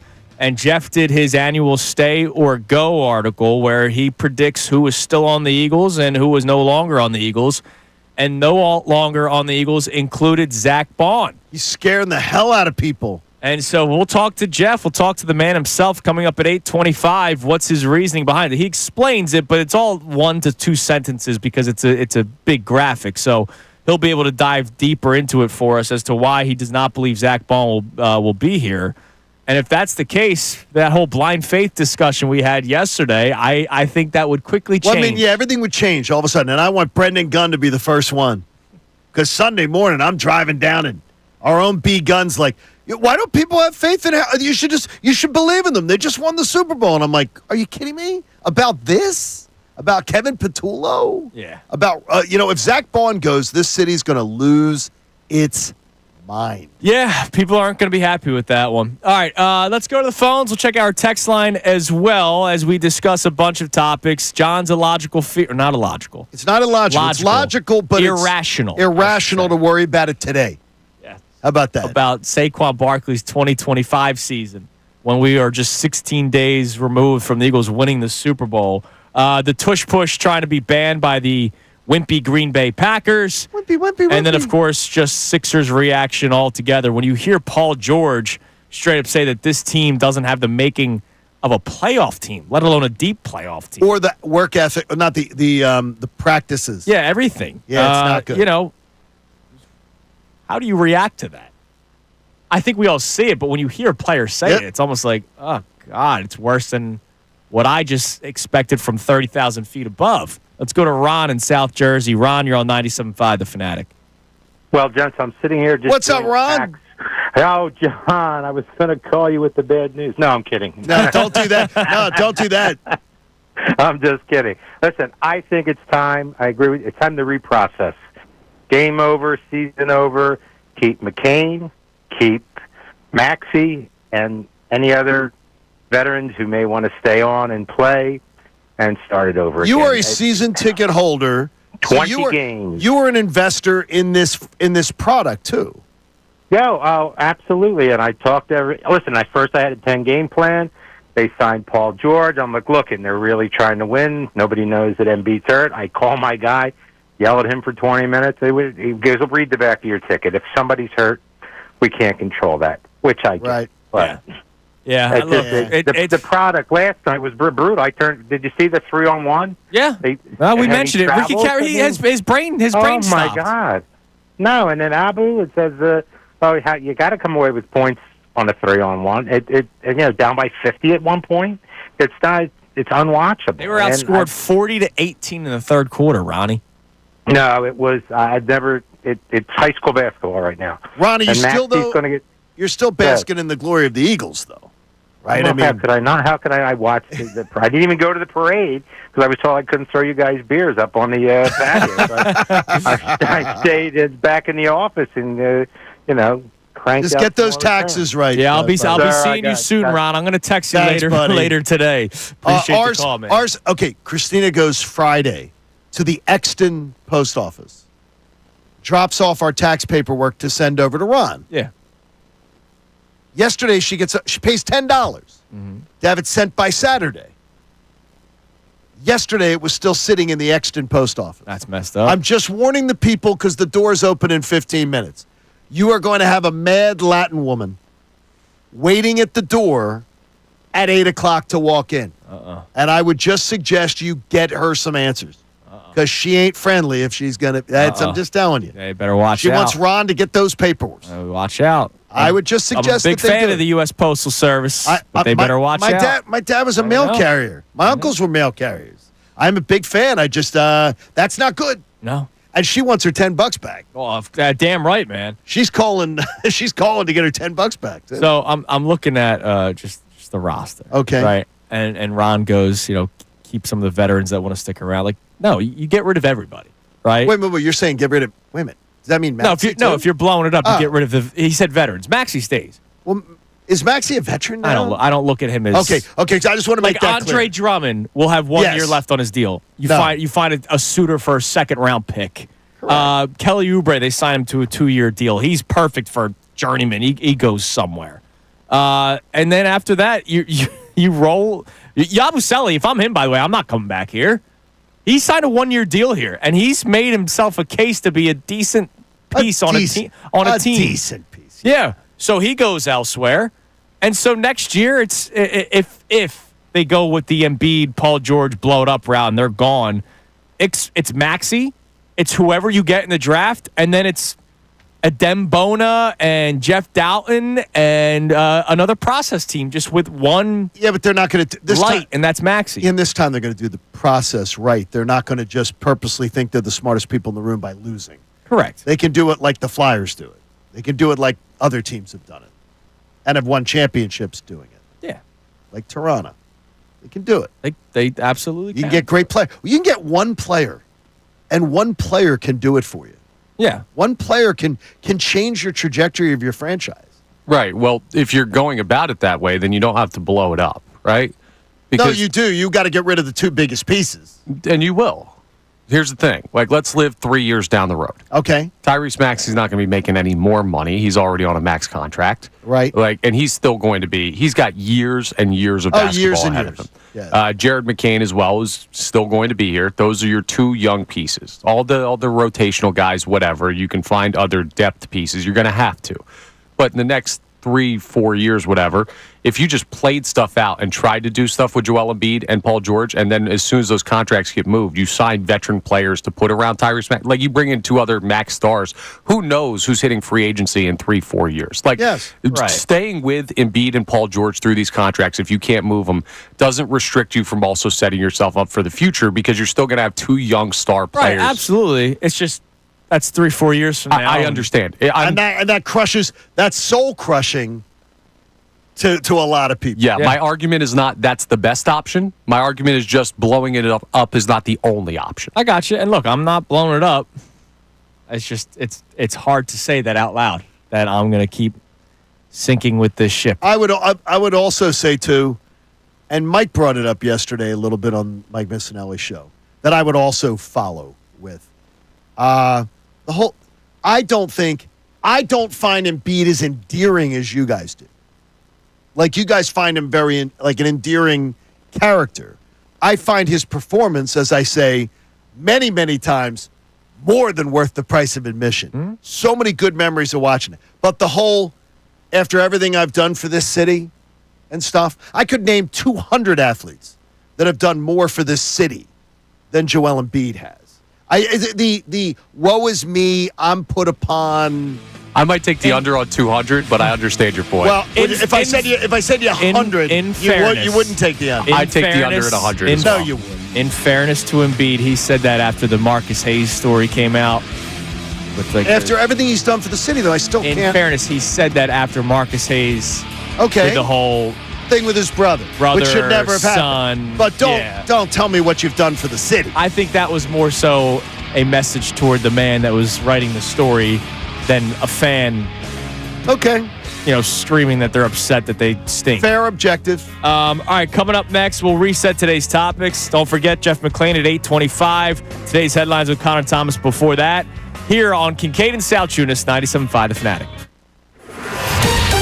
Fanatic Sports Update. Not ready to make a call on Embiid just yet. The Sixers lost to the Bulls last night, 142-110, and Chicago led by 50 at one point in the game, despite coming into the contest on a 6-game losing streak.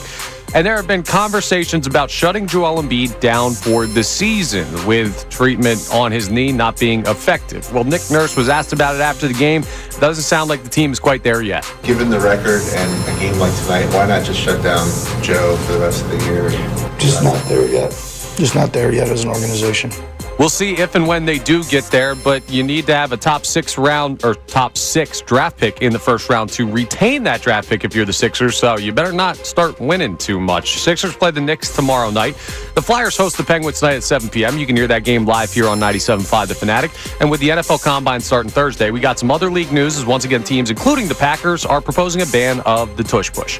We'll keep you updated on what happens in those discussions. We'll talk to Jeff McClain of The Inquirer coming up at 8:25. Amy Fadul of NBC Sports Philly for the entire 9 o'clock hour. This update's brought to you by Groundworks, your expert for basement waterproofing and foundation repair since 1997.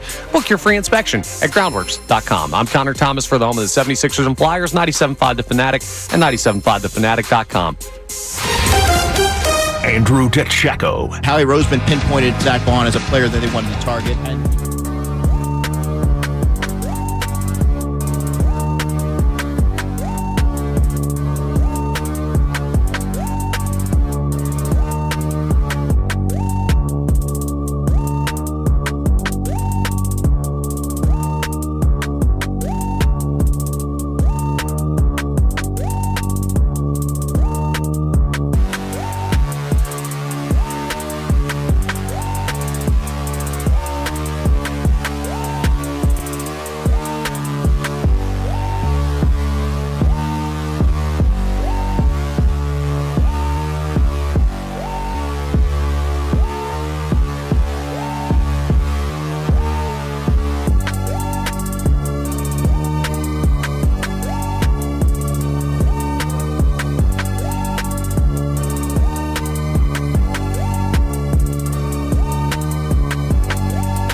7:54 here on Kincade Salciunas, 97.5 The Fanatic. We got today's headlines with Connor Thomas coming up around 8:10. Jeff McClain joins us at 8:25 to go over his stay or go list for the Philadelphia Eagles, and he has Zach Bond on the way out. So we'll be able to dive deeper into that with Jeff coming up at 8:25. He also had Milton Williams coming back. Okay. He had Josh Sweat on the way out, Kenneth Gainwell on the way out, Mekhi Becton on the way out. A lot of key players. Darius Slay on the way out, as well as Isaiah Rodgers. So if that's the case, then I guess you're moving DeJean out to your outside corner, and then you just got to find somebody to play slot, which DeJean did it at such a high level. There's going to be a fall off either way. Okay. Right, if he stays on the inside, you're going to have a fall off from Slay. Darius Slay has been tremendous. Or if DeJean goes to the outside, you're going to have a fall off at slot.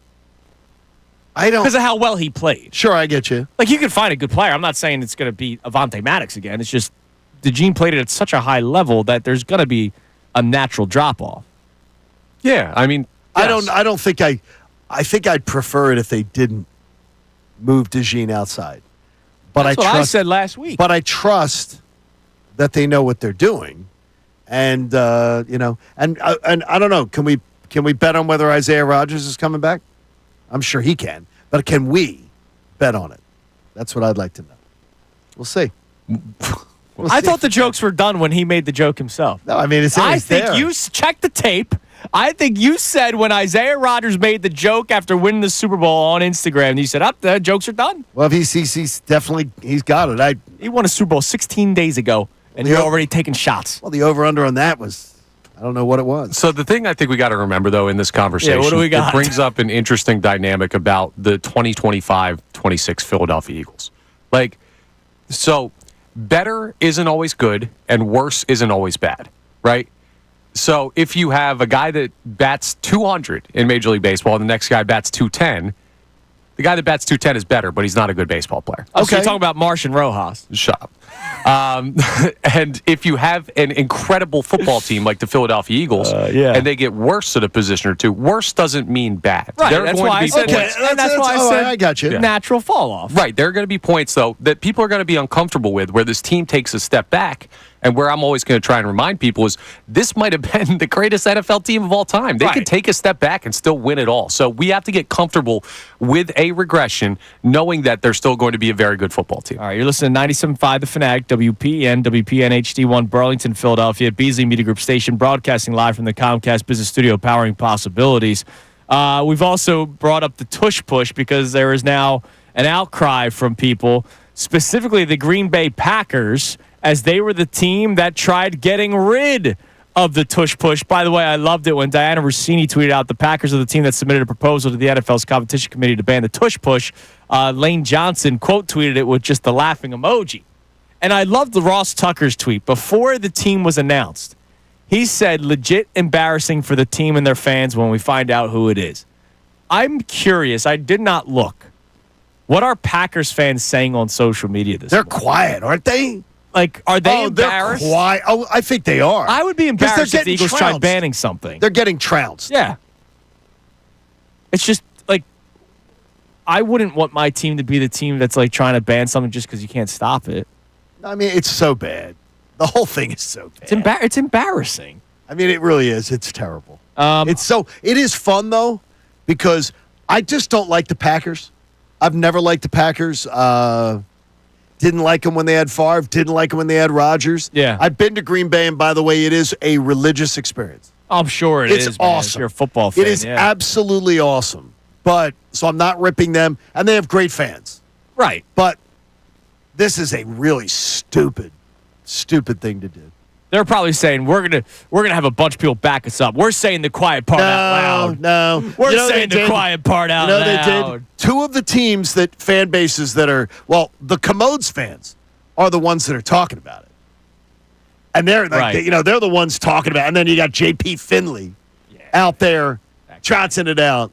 You know why? Because you got your backsides kicked. You got pants. Yeah, but I'm sorry. Did the Tush push win the Eagles the game against the Commanders? No, they got the atomic wedgie though, and then they kept jumping over. Right, Frankie. Dude, if they got rid of the Tush push, The Eagles are still putting up 55 points against that team. Correct. So, why? Seriously, why are we complaining about a tush push in a game where you gave up 55 points? It's not my fault your team sucks. This is what it's like to be on top. Everyone's going to come after you for the dumbest things in the world, and we're just going to have to live with it because we're the best football team in the world.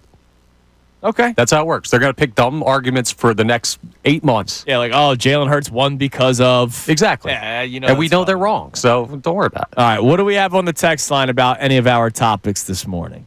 All right, let me flip on over there. So Jamal in West Philly checks in, and he says, Morey can go build a pier in Wildwood. I do not want him rebuilding my Sixers. Nurse can go with him, too. I always think of that with Daryl Morey, too. Maurice Pierce. Maurice Pierce. Yeah, I always think of it. Fine family entertainment. Here's the thing with Morey, right? And I like the guy as a person. I've done the show where I have said I believe he is an overrated president of basketball operations, considering people still do the whole Daryl. You know how people say, "Oh, it's Howie." You know Howie's going to be in on this. You know, sure. Howie backs it up. He does. Right? So Daryl Morey is always making calls. He's always trying to improve the team. He's doing everything he can. Doesn't mean it's working. Correct. Or has it ever worked? And that's why I do believe there is a little bit of an overrated nature there. I still like him. I still think he is a good basketball mind. But here's the problem with Morey. Because you can go back to the Houston Rockets days as well. Yeah, he landed Harden, and then he pieced him around a bunch of veterans. What are they doing here? There was positionless basketball with the Rockets. Oh, yeah, I got to tell you. Got a lot of that here. It's very similar. You just have a little bit more talent here. But the veterans of, all right, let me acquire Paul George. Again, John, we were not in favor of it. And at one point, we made that message clear that we were unfair or not in favor of the Paul George signing. And the belief was, hey, this is our best chance of winning. I remember mentioning a name and being told Zach LaVine is not a winner. All right, I watched Zach LaVine drop 42 points last night. Doesn't mean if Zach LaVine's here versus Paul George, I don't know how much of a difference it makes. But I was told that Paul George was the best thing for this team. And I didn't like that idea when I knew that Joel Embiid was going to miss time. And my insurance policy was a player that was going to miss time. You're worried about Saquon Barkley, right? I am. What are you going to do? Acquire a running back that's always dinged up? No, I'm gonna acquire. I have 3. All right, who are those running backs, by the way? I could tell you is if I want a guy who guaranteed is not going to get more than 2 years, James Conner. Okay. He'll be going into his 9th season. He's averaged the last 2 years. He's averaged 4.8 yards a carry. I don't think he's coming here, by the way. Yeah, he's going to be a starter somewhere. I don't think he is either. He's still a good back. He is, but going into his 9th season, he's not getting 3 years. Right. I'm just telling you. Javonte Williams out of Denver. Yeah. Ran a 3.7 guy, yards per carry. Going into his 5th season, he's not going to get a big contract. I think people like Javonte Williams, though, that they would give him the flyer of maybe starting. Yeah, he had a major injury either in his rookie or second year. And look at who he's been playing with. I know Bo Nix had a decent season last year, but we'll see. I'd love Rico Dowdle. I would love, with a capital L, Rico Dowdle. Lowercase that L. He's a cowboy. He is going to be cheap. You think he's going to be cheap? Yeah, I think he's going to be cheap. Yeah, I agree with Johnny. He's one of the top running backs on the market. I think he's going to be cheap. Wow. He's considered. The running back market sucks. I saw 2 yesterday, and he was listed at 5th on one, 6th on another, 4th on an, and then 4th on, statistically. Rico Dowdle, I would never lose sleep, and I think you could take Saquon next year down to 300 carries. Yeah, I think you just named 3 Tony Pollard type guys, though. No, that's what exactly. But the problem is there's a Tennessee Titans out there every year that's going to pay that guy to be a starter. Here's the thing I was thinking of though, Connor, is that what's really crazy is you said Tony Pollard, and a buddy of mine got into a text thing yesterday. He goes, "You're like picking a Tony Pollard type of guy," and I'm like, "Yes, I am." Yeah. Now behind this offensive line, and here's the problem. I think there's enough guys this year. One of them's fallen through the cracks. Certainly possible. By the way, I will say this. There's a chance that those teams also bring back, I don't know, are the Cowboys looking to let Rico they're going to draft Ashton Genty. So yeah, they're expected to move on. They're expected to move on. Those are three guys who are expected to move on. Okay, so fair. So that's where I'm going on. But bottom line is you're going to bring in a insurance policy running back who doesn't have a history of being injured, which is why the Paul George decision was not smart. And I was not afraid to look certain people in the eyes and say, I don't like this idea because you're bringing in an oft-injured player to be the insurance policy of an oft-injured player. And all I was told was, well, he wasn't hurt last year. Fitting. The contract year, he wasn't hurt last year, Johnny. I mean, we've seen that in sports. Correct. We've seen that in sports before. Correct. All right, what else do we have on the text line, Connor? All right. We also have a check-in here. No name on this one, but they're talking about the tush push. And they say to cry about player safety on the tush push is like calling OSHA on the U.S. Marine Corps. These guys can take care of themselves. Well, look, the Chris Jones moment was actually concerning because you don't want to mess around with a neck injury. But it's not my fault he lined up sideways. Yeah, dude, if a guy tries to do a front flip into the end zone, what are we going to ban touchdowns? Right, exactly. Like, that was probably not the smartest thing to do. And I don't know if that was his idea. I don't know if that was Spags' idea. Spags. I don't know whose idea it was to have Chris Jones line up sideways. But other than that, has there been an injury on a tush push that we remember? Mahomes had the kneecap thing. It wasn't exactly a tush push, but it was like one of those stacked up quarterback sneaks a couple years ago. All right, when it comes to the Eagles, because that's the team that everyone talks about when it comes to tush push, do we remember a player getting hurt? No. I think it's the wear and tear argument. I think it's stuff that like Jason Kelce has talked about, other linemen have talked about on the Eagles where it's like, no, I don't love that play. All right, then fine. The competition committee has to interview the Eagles offensive lineman. Hey, do you feel like your body is getting seriously affected by the tush push, yes or no? No. Exactly. No. I don't know. The answer to that one might not be no. Well, no, because it doesn't. How many times do people defend it in a year? All the other Eagles opponents. I mean, the Giants or Commanders, like 6-7 times a year? No, absolutely not. No. Weak sauce from a lot of people that want the tush push banned. All right, coming up next, we have today's headlines with Connor Thomas. We have some pairs of tickets to see the Sixers play the Trailblazers. We'll give those away coming up next as well. And Jeff McClain, who stays, who goes? He is Zach Bond on the way out. Not that he wants that to happen.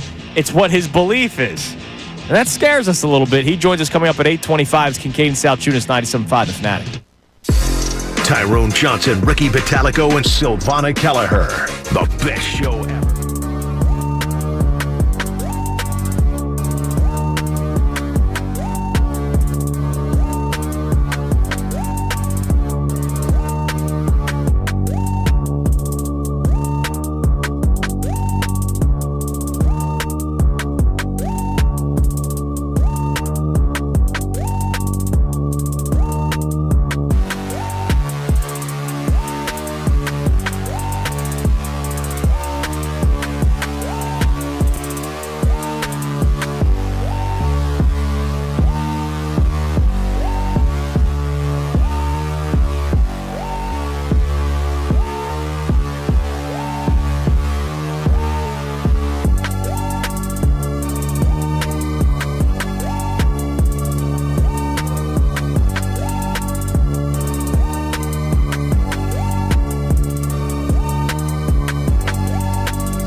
Drives with Connor Thomas coming up momentarily, but we have 2 pairs of Sixers tickets to give away for the game Monday, March 3rd against the Trailblazers at the Wells Fargo Center. Johnny, you will be away.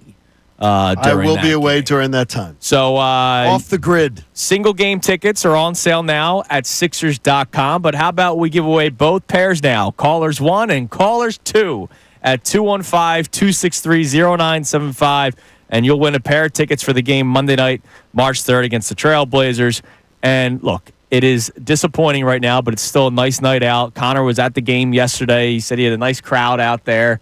It's still being at the Wells Fargo Center, which is still a fun place to be, despite the Sixers struggling a little bit. Look, I went to process games for years. Yeah, and you were a cosplayer. I liked being down there. You were one of the process cosplayers. It was fun to be a part of it. And dressing up with your buddies. And if it's free, it's me. There you go. So that is good. That always helps as well. Jeff McClain joins us at 8:25, but it is time now for today's headlines with Connor Thomas. Today's headlines with Connor Thomas. What do we got, Connor? We got some good stuff today. So first, now I know that Woj is partnering with Kevin Nagandi, who joins us every Thursday on a wonderful, wonderful event. And that's some great stuff that they're doing to raise NIL money for their specific schools. But Woj is also running an all-time grift right now. Really? What's that he doing? I absolutely love. I saw it. He is currently auctioning off his phones that he used for various NBA news points, including the iPhone used to break the NBA suspending the season due to COVID. The highest offer on that one as of yesterday was $525.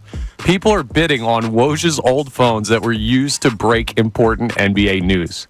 You guys got an extra couple hundred laying around? I actually don't think I have no interest in this. No, I wouldn't. But still, though, I sort of think that's cool. I sort of think that's cool. Why not? If people are going to pay for if it. someone's a big NBA fan, there's nobody who's done it better than Woj. I'm a big NBA fan. By I the have way, no interest in a phone. Shams does a really good job at breaking the news. He just stammers over every single live hit, though. I can't. It's not watching Woj. Shams has a long way to go. It's a lot of He's only probably mid-30s. That dude's if even. That dude's he's set. young. That dude's set for life. Oh man. no, he's set for life, and he'll get better over time. Oh my God, dude, not even mid-30s. He is 30. Yeah, he's our age. He turns 31 in April. Well, my age, you're an old man. Yeah, I'm an old man. You're right. But yeah, so if you want to buy Woj's old phones, go for it. I think that's a cool thing, though. I don't hate it. Listen, if you can make money, if you want to buy Connor Thomas game-worn socks from today's headlines, they're up for grabs as well. That sounds. I'm out on I'll that. wash them first. I'm out on the creepy. I'm out on the Woj phone. I don't need the Woj phone. All right. Speaking of, let's go away from winning and let's go to losing. Johnny brought this up to me. No, not the Sixers. The Cowboys. Right. This Cowboys fan made Some a are bet. saying, by the way, that the Sixers and Cowboys are no, very the Sixers similar. Sixers are the Cowboys. But without this the history. Cowboys fan lost a bet on the Super Bowl, and now he has to sit in a room and listen to the Eagles fight song for what, 18 hours, Johnny? 18 hours, and he can use the bathroom in the room. So it's just this on repeat for 18 it's hours. An 18-hour, and he must be live streamed the whole time to say that to show that he's listening to it. All right, can I say something? Yeah. As an Eagles fan, I wouldn't want to go through this. No, it's a tough one. I think that would be 18 hours? I would think that would be absolute pain.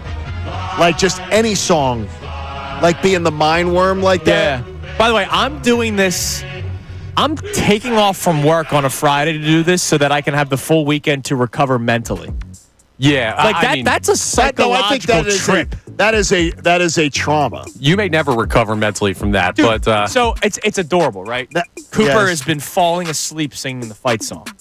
Oh, that's great. Okay, but after like the seventh time around, yeah, but he likes it. I know That's it makes awesome. me happy. But after like the seventh time around, I'm like, all right, can we wrap this thing up? I would 18 hours. Andrew Salciunas, fake Eagles fan. I know that one of the fantasy football bets are my old station. They used to do things where people would publicly have their fantasy football bets. Yeah. What? The last place guy has to be homeless for a weekend in, I think it's in New Orleans or Carolina.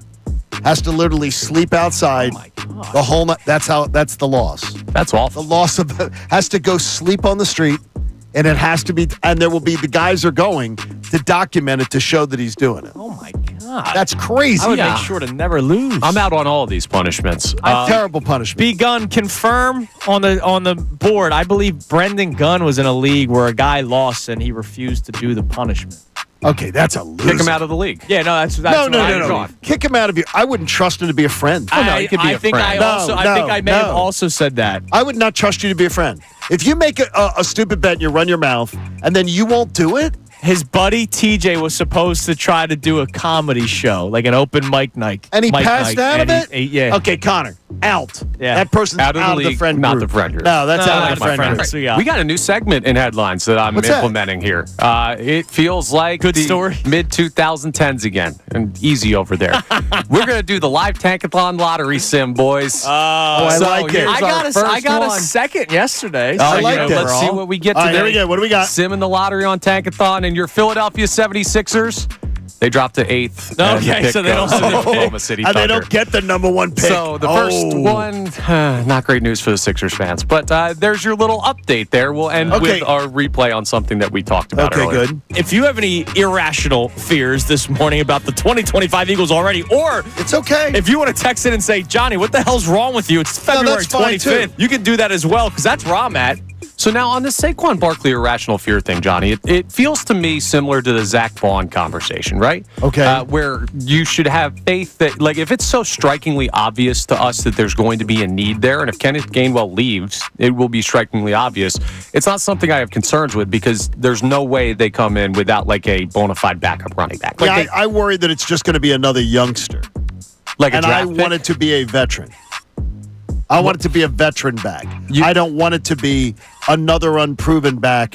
We've already got Will Shipley, the project. Right, so they wouldn't get two of the same guys to fill a different role. I hope not. Andrew DeCecco may say he's more than just a project. DeCecco was a big Shipley guy. Shipley's good, but he's still a year or two away from being like a true backup. Now, we're talking to Andrew, I guess, tomorrow and Friday, I believe. So we can ask him this question. I would ask him and say flat out, is Will Shipley ready to step in for 4 or 5 games for Saquon Barkley? To be the starting running back? And as much as I respect Andrew, I'd have to roll my eyes a bit if he said yes. By the way, real quick. Okay. Because we have Jeff McClain next. Now, I'll do it later. It's a baseball thing. All right. It's a list of players. Okay. And there's a name that's not on here. Also, too, one question on Connor, what you said there. Yeah. If Oklahoma City, let's say the Sixers pick drops to 8th, Oklahoma City doesn't have to take it this year. They have the option, right? They could say the Sixers are going to be worse next year and defer it, right? Yeah, but I guess they could. I would not run that. Wouldn't. If I'm Oklahoma City Thunder, I'm not running that risk. Because you wouldn't run that risk. If Embiid plays 60 games and they win 45, yeah, they won't be. Then you don't have that pick. All right, coming up next, Jeff McClain. Who stays, who goes? He did his annual article. Zach Vaughn on the way out. It's Kincade Salciunas, 97.5 The Fanatic. Fanatic Sports Update. A tough night for the Sixers. I'm Connor Thomas, and that may be an understatement. The Sixers got waxed by the Bulls last night, 142-110 the final, and Chicago led by 50 at one point in the game. Despite coming into the contest on a 6-game losing streak, the Sixers have a sizable losing streak of their own, and with conversations about shutting Joel Embiid down for the season going around, Nick Nurse was asked about it after the game. Given the record and a game like tonight, why not just shut down Joe for the rest of the year? Just not there yet. Just not there yet as an organization. Not there yet, but not completely closing the door on that as a possibility at some point. We'll keep an eye on that as the season progresses. The Sixers will play the Knicks tomorrow night. Flyers host the Penguins tonight at 7 p.m. You can hear that game live here on The Fanatic. With the NFL Combine on Thursday, we got some other league news as once again teams, including the Packers, are proposing a ban of the Tush push. We'll keep you updated on what happens in those discussions.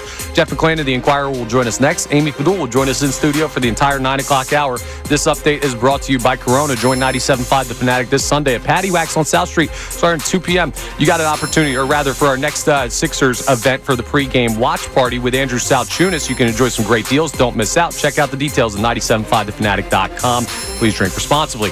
I'm Connor Thomas for the home of the 76ers and Flyers, 97.5 The Fanatic and 97.5thefanatic.com.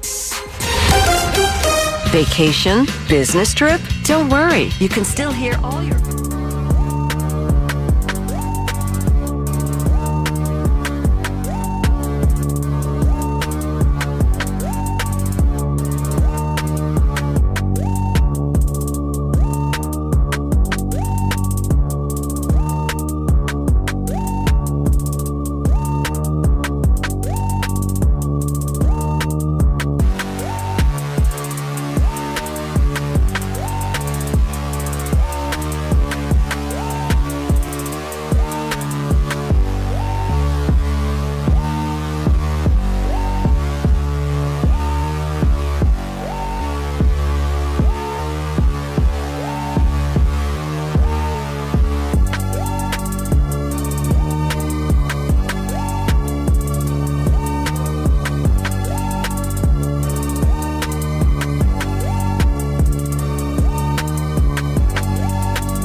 live here on Kincade Salciunas, 97.5 The Fanatic. We're going to be joined momentarily by our man Jeff McClain from the Philadelphia Inquirer, Inquirer.com. He got to experience the new look of Inquirer Sports, where fans can read, watch, and listen to their favorite reporters and columnists. Go to Inquirer.com/sports. And it's sleek, by the way. Very easy to navigate. It looks great, man.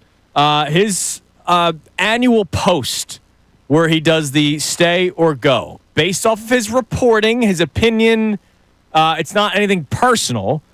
He has Zach Baun on the way out, as well as some other players. But Zach Baun, obviously the big name, the all-pro linebacker, something that we have not been able to say in Philadelphia for a long time. So let's talk to the man himself from the Comcast Business Hotline. Every day in business, a big day. Let Comcast Business help you move forward with what's next. Our man Jeff McClain joins us. Jeffrey, good morning. Good morning. So we reacted to your stay or go posts that you do on an annual basis. Always look forward to it. And obviously there's always reaction. First and foremost, before we get into the players, I want you to explain, because I know there's some people that think it's like your personal wants. It's not. It's your reporting and your opinion. Is that correct? Yeah, and honestly, it's like I haven't done very much reporting by the time. I did it 2 weeks ago, so, honestly, I don't know how comfortable I feel with some of them now that I've done a little more reporting on some of them. So, full disclosure about that. I mean, quite frankly, people were upset that I had Zach Baun leaving. And, I've done a little more reporting, and that might not be the case. And I think I had Milton staying, and that could be difficult, I think, based upon what he's going to be getting paid. But yeah, it's typically what I think is going to happen in terms of what Howie will do once free agency and the new league year starts next month. But I've usually done pretty well. Sometimes I have not.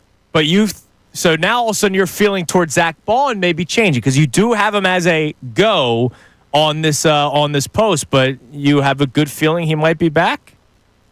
Well, I mean, this week we'll say a lot. Obviously, we get Howie and Nick this afternoon.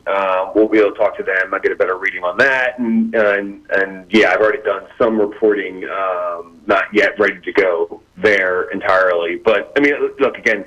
This week is a lot. It's the combine, but it's really for the teams to get together. With some top agents and to talk about, with the players that they do have still under contract until the new league year, and potentially free agents. We all know that legal tampering doesn't really technically start until the 10th. But let's be honest, they're already kind of looking ahead to that and having those types of conversations here in Indianapolis. And then so that's when a lot of the information starts to kind of come out a little bit, seep out a little bit. And so I'm going to try and do as much reporting as I can to find out where the Eagles stand on their own free agents specifically. I mean, I think that, the fact that the cap is going to be going up drastically will make it a little easier for the Eagles to retain some of their guys. And again, when I did the exercise 2 weeks ago, and I put it out last week, but it was already online a while ago. We didn't know the exact number of the cap. So, yeah, I mean, I can't believe people are taking it so much to heart. I guess maybe because they thought it was my opinion versus what I think is going to happen. Certainly, I think Zach Baun had a great year and certainly is warranted returning. That being said, I think there's going to be a market for him. And will the Eagles be willing to pay $15, $18 million a year if he's going to get that much? I chuckle at the concept, Jeff, that when people will talk about players taking a hometown discount, I think it's always sort of, over chatted about. Are there players though who you think would love to be here so much that their negotiations may be more reasonable? Yeah, I mean that's a fair point, and yeah, not a discount, but just the idea that more reasonable. Right, and I think that happens. It doesn't happen very often. These guys hire agents for a reason, right? They have representatives for them. These guys are good at what they do in most cases, and they're going to get top dollar. And I think Zach Baun has Jimmy Sexton. He's one of the best agents in around, and he's not going to get something that isn't going to reflect well upon him. And he wants to do the best that he can do for his client. And this is Zach's opportunity to cash in, right? I mean, he's 28. This is his last time to get an extension, and certainly at a position where they, in recent history, just aren't going to get paid. But that being said, there are ways you can help with your contract structure, right? And talking to Zach and talking to the team a little bit and understanding that. I mean, I think he's willing to play ball in that respect, but all things being equal, he's going to go where he's going to get the most money. Jeff, you said some of the people that you said stay or go, you've changed your opinion on that based off your reporting over the last couple of weeks, but you had both Darius Slay and Mekhi Becton on the way out. I'll ask you, is that because of Mekhi Becton maybe getting himself a big contract? Is Darius Slay just time to move on for the Eagles franchise? And how much easier is it for the Eagles knowing that Tyler Steen and Cooper DeJean could be in the waiting to take over those two spots?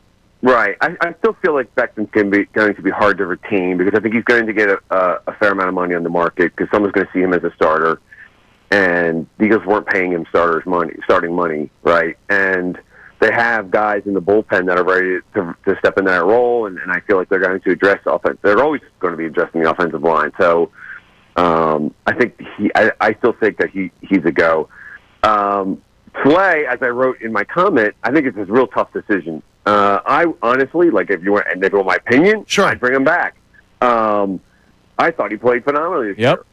Right, and I don't, and for some reason, there's a segment of the fan base that I don't think after this year, but certainly last year, I thought he played well last year. Jeff, I question it every single day. I felt like I was like a Darius Slay homer at one point because I didn't understand the backlash that he got from a lot of Eagles fans.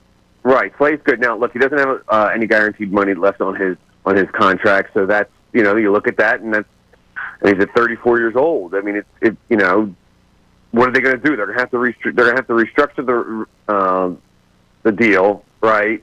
And then how much are you willing to kind of go there with a guy who's at that age? And you risk bringing back a guy that, quite frankly, could all of a sudden just fall off the cliff a little bit because he's at that age. I don't think he is. I'd bring him back. But yeah, they have guys again that they've drafted and developed, and you can certainly move Cooper outside in base and then move him back in the nickel, Cooper DeJean. You have Isaiah Rodgers as a restricted free agent. I had him going. That's going to depend, I think, a little bit on what they do with Slay. He could certainly return as well and maybe step into that role. You also have Keely Ringo, who's shown that he's, a guy that potentially could be a starter. I don't know if they feel that way. So I think it'll be interesting. I think Slay's a tough choice. The decision to go with an offensive coordinator who's never called plays before, when they've always talked about it, and I went back and looked at quotes from Jeffrey Lurie and others regarding Howie about the strict, how they go about a really thorough process to decide when they're trying to hire somebody. What do you think about the Kevin Patullo hire, and what would make it different than the last two times they've gone with an inexperienced play caller from what you know? Yeah, well, I mean, I guess you could also look at it, that fact that they didn't really go through an extensive coaching search suggests that they feel so comfortable with Kevin that they didn't feel it necessary. They did pass over him twice, though, in-house, right? Correct. Well, yeah, true. The first time was Brian Johnson. It was going to be either one of those guys, and, right. And I think they sweetened his contract and gave him like a associate head coach title because he had been passed over, and I think they were also worried about losing Brian because in that position, Brian was a quarterback coach, and he could have they wouldn't have been able to keep him if they wanted to leave for an offensive coordinator job. So that kind of factored into it too. And you would hope that they thought they were taking the best guy. Obviously, that didn't pan out quite the way they had hoped. But I think they didn't want to get a situation. Look, they won a Super Bowl. It was very late into the season. Let's be frank. There just weren't many great candidates out there, or at least not. There were candidates out there, but not as many as you would have gotten. Say if you hadn't gone to the Super Bowl or you hadn't made the postseason. And I think, Kevin had been a loyal soldier, and I think, Nick respects him immensely, and they also had the continuity thing that they didn't want to disrupt with Jalen Hurts. And the scheme is, from what I understand, the terminology, they're going to have to change the terminology on Jalen again or the offense. The scheme is going to have a lot of, what has been in place. Obviously, they got to the Super Bowl and win it. Kevin has his own flavors that he'll bring to it. But you have to, figure out where Jalen was in all this. And I think that they just didn't want to have to change things this late in the process again for him. Jeff, thanks for the insight as always, man. We appreciate it. We'll be following you along. It's going to be a busy offseason for the Eagles, and we blink, and now all of a sudden the Combine's starting. So I know your life is busy as well. We appreciate the time as always. Thank you, buddy. All right, guys. Talk to you soon. There he is, Jeff McClain on the Comcast Business Hotline. Experience the new look of Inquirer Sports, where fans can read, watch, and listen to their favorite reporters and columnists. Go to theinquirer.com/sports. Get ready for Shrimp Cocktail Week, by the way. When everybody that attends the Combine has to tweet their picture of them having the shrimp cocktail at St. Elmo's. Is that a thing? With the hottest cocktail sauce you've ever had in your life. Delicious, too. I've never seen that before. You will see it. You will.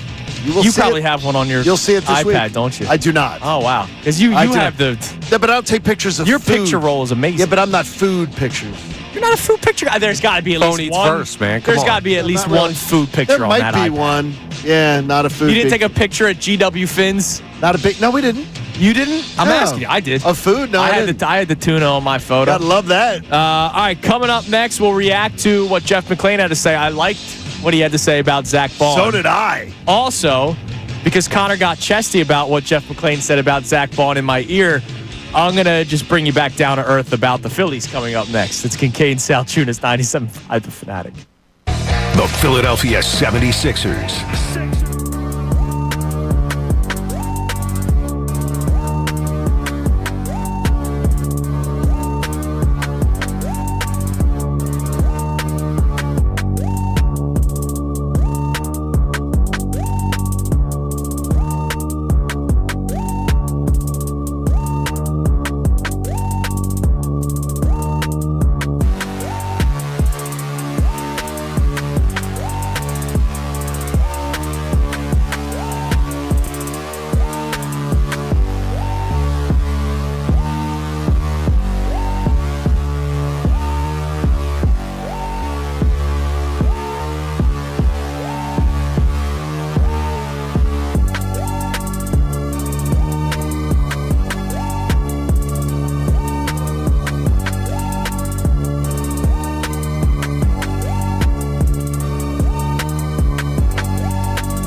on Kincade Salciunas, 97.5 The Fanatic. Amy Fadul will be with us for the entire 9 o'clock hour. She's already here and ready to go. She's warming up in the bullpen.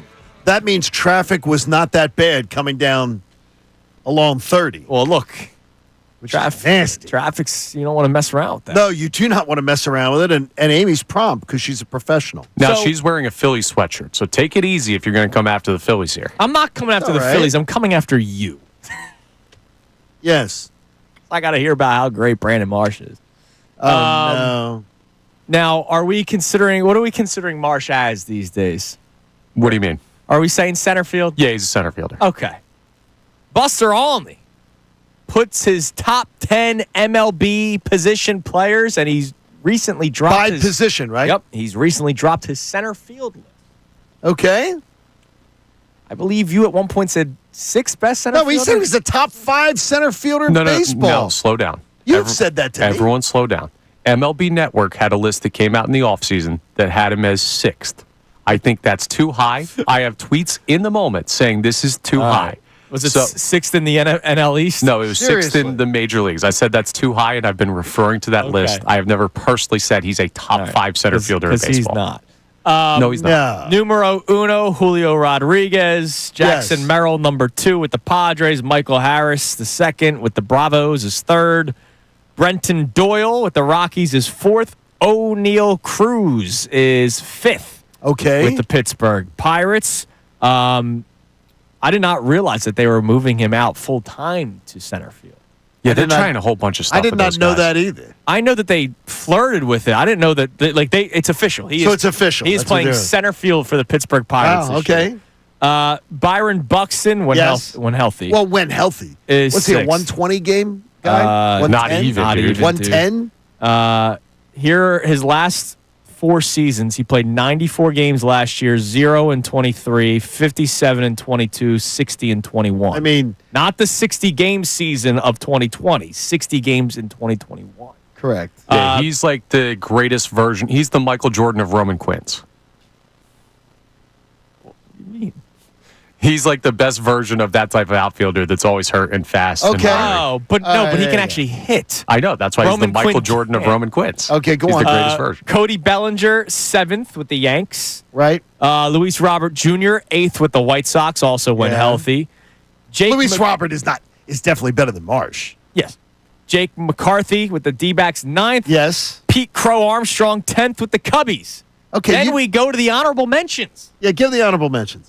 Dalton Varsho, Blue Jays. Yes. Jacob Young, Nationals. Yes. Cedric Mullins with the Orioles, a 10-time I want to trade for Cedric Mullins Philly player because I'm a big Cedric Mullins guy. Okay, you've just gone 13 guys, 12 of them I say absolutely better than Marsh. Jose Siri with the Mets. Tommy Edman with the Dodgers. J.J. Bleday with the Athletics. And that's it. You have a bottom half center fielder.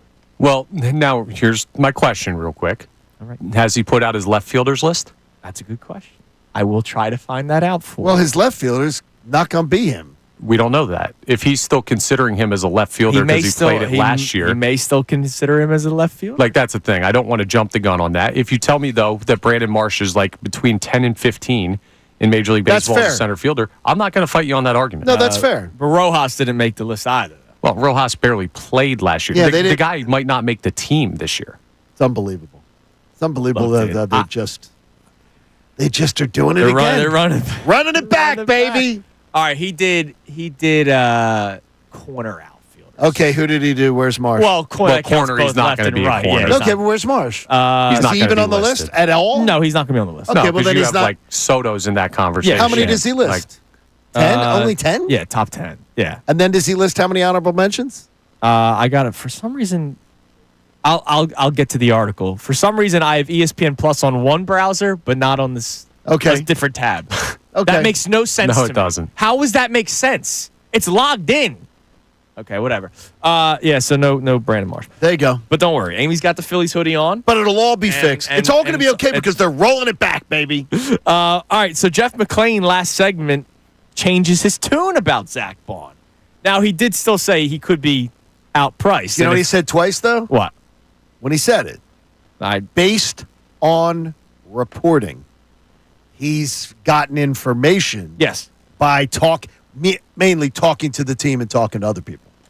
That's the key, based on report. And I like that. That's good, yes. It means he's doing his job well.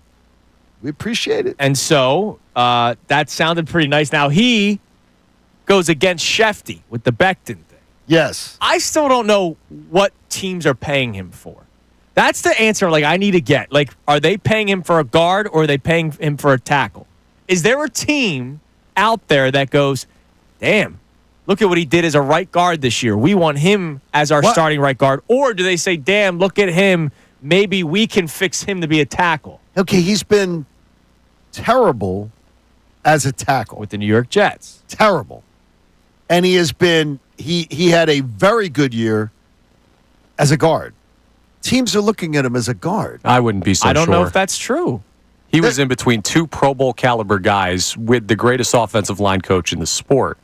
So I don't know that you can use the guard sample size as much as you can use the tackle sample size from a terrible organization in New York. Well, the thing is, the terrible organization was also his terrible play. And so what they have proof of, the discovery there is that the proof they have is that he's really, really good if you put him at guard. And you already saw guards are getting paid. They are. Yeah, Landon Dickerson, the highest paid guard, $80 million? Yeah, but tackle's still the more premier position, right? Yeah, but they don't have any data to say he's good at tackle. Well, like NFL teams don't. If they're going to give him if they're going to put big money on. To Connor's point, there's data that he's a good guard between Cam Jurgens and Lane Johnson. Okay, with Jeff Stoutland. Are you paying him? Look, if you're Mekhi Becton, you could sign a 3-year deal here for probably less money, or you're signing another 1-year deal for big money with a different team, because there's not enough data to tell you that he's a premier right guard in the NFL. I think he's going to be signed. When he signed as a guard. And so you think it's elsewhere? If he's signed as a guard. That's what he's going to be signed for. If he leaves here, it's going to be as a guard. Okay. And I don't believe the Eagles look at him as a tackle either.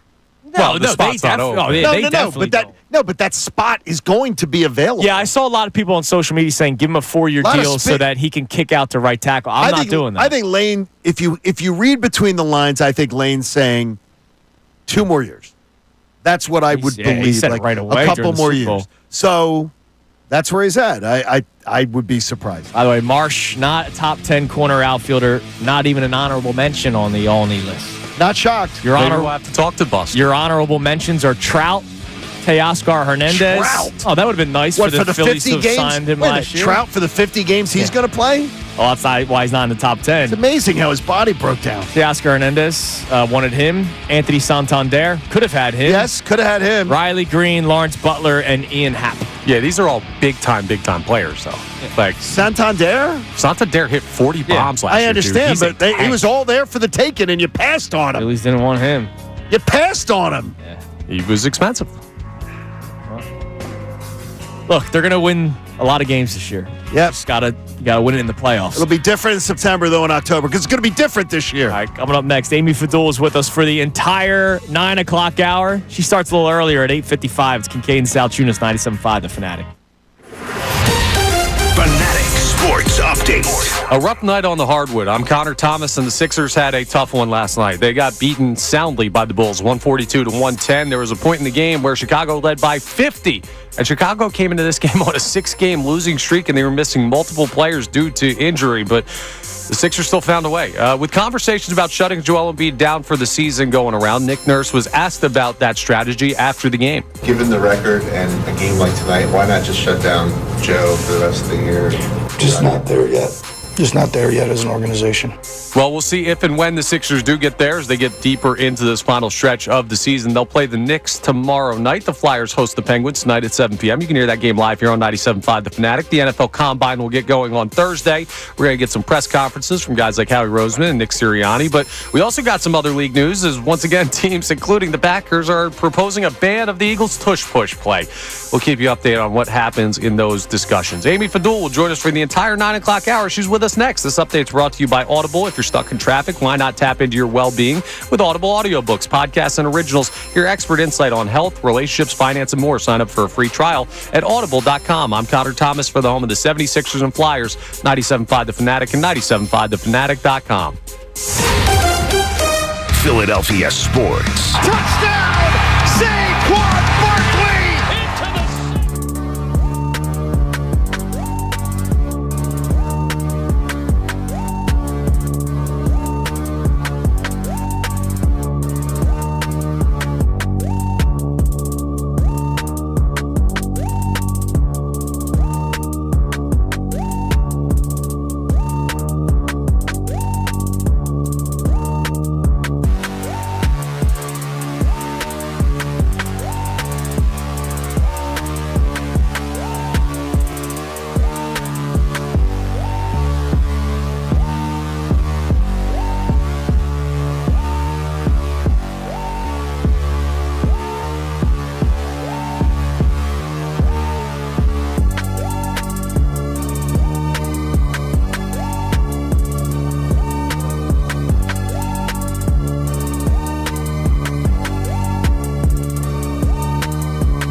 live here on Kincade and Salciunas on a Tuesday, which means for the rest of the show, we are joined here in studio by the great Amy Fadul. Hi, Amy, everyone. good morning. Hello, Good Amy morning. Fadul. Good morning. We led with the Eagles, and we will try to continue to do that, but we are also talking about the Philadelphia 76ers Okay. and their loss yesterday to Michael Jordan and Scottie Pippen. Those Hate it. Bulls, The heyday man. Bulls. And the Chicago Heyday Bulls. Bulls. Oh, wait, no, sorry. It wasn't Jordan and Pippen. It was Kevin Huerter and Josh Giddey who beat you by 32 points.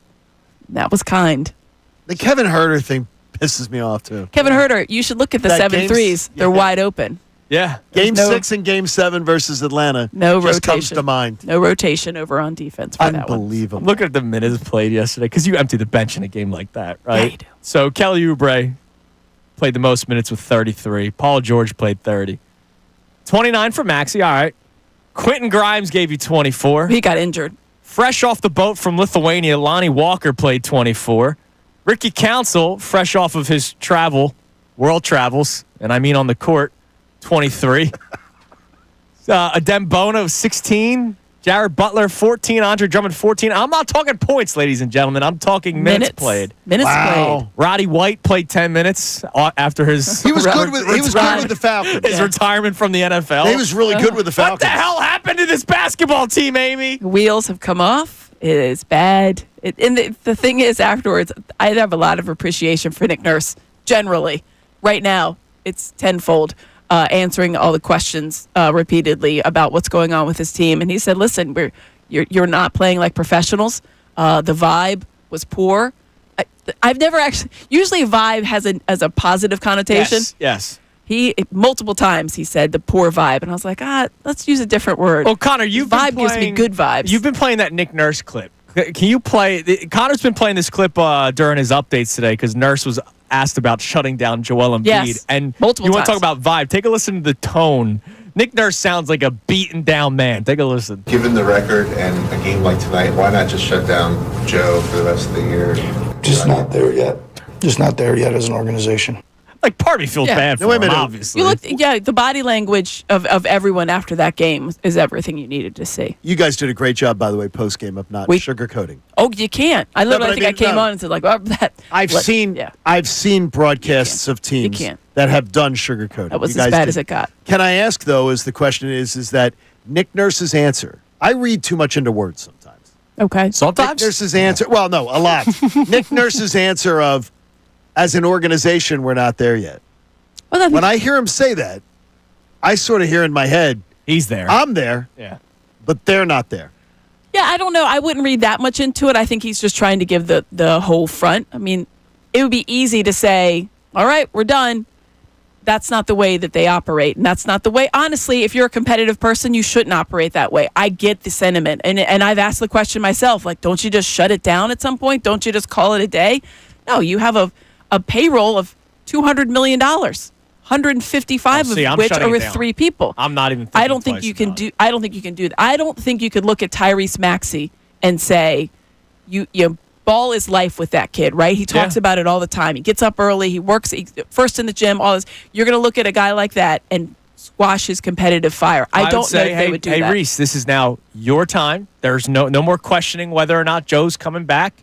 It's your team. Let's figure out how we play with you as the lead dog. Well, that's one thing. Shutting it down, if you're truly going to shut it down and tank, you have to rest all the guys because you want to have no prayer of winning, right? Oh, well, Maxey can score 50 and lose. Yeah, but if you're tanking, you really do have to.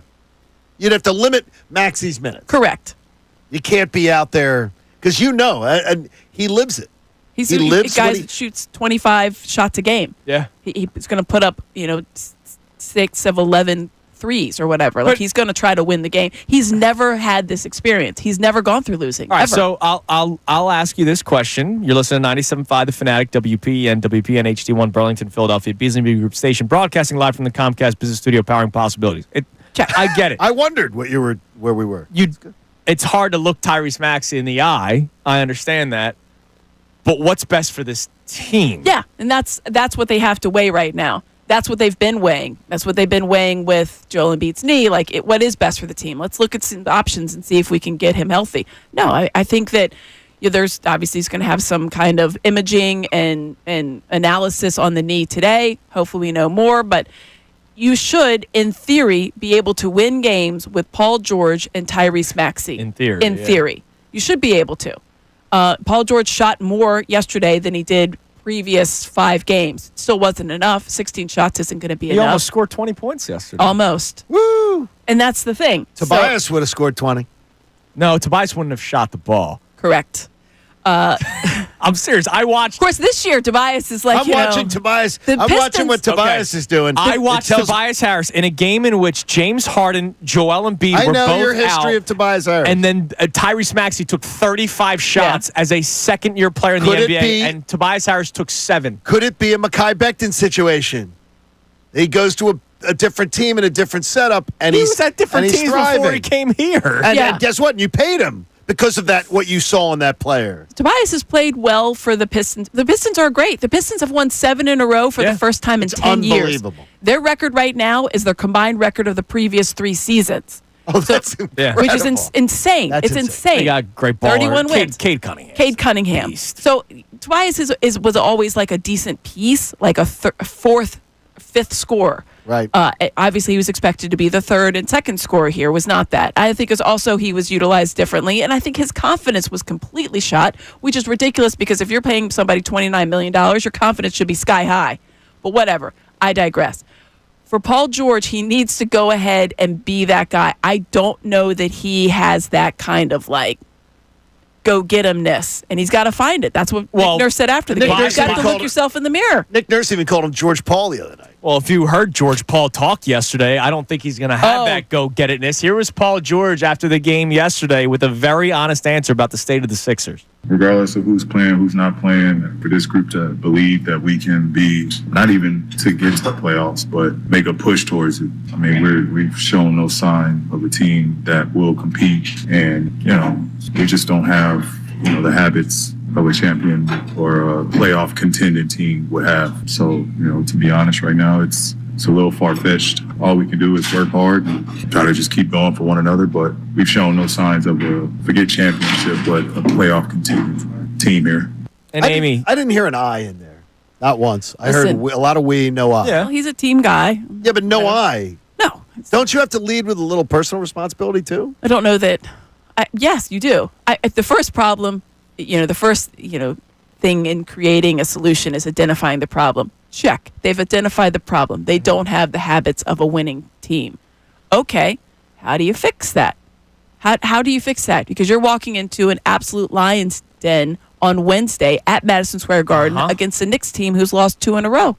A Knicks team that says that everybody's talking about how they can't compete because they can't beat the Cavaliers or the Celtics. And they're 37-20. Yeah, and you're walking into their arena, and listen, that could be a game that the Sixers, it lights a fire under their butts. It could, because of it being the Knicks in the Garden and whatever else. Who knows? I don't think they're going to get blown out by 35 points in that game. But it's like, what does it take? And I think that was Nick Nurse grasping for straws after the game, where multiple times he talked about being a professional and looking yourselves in the mirror.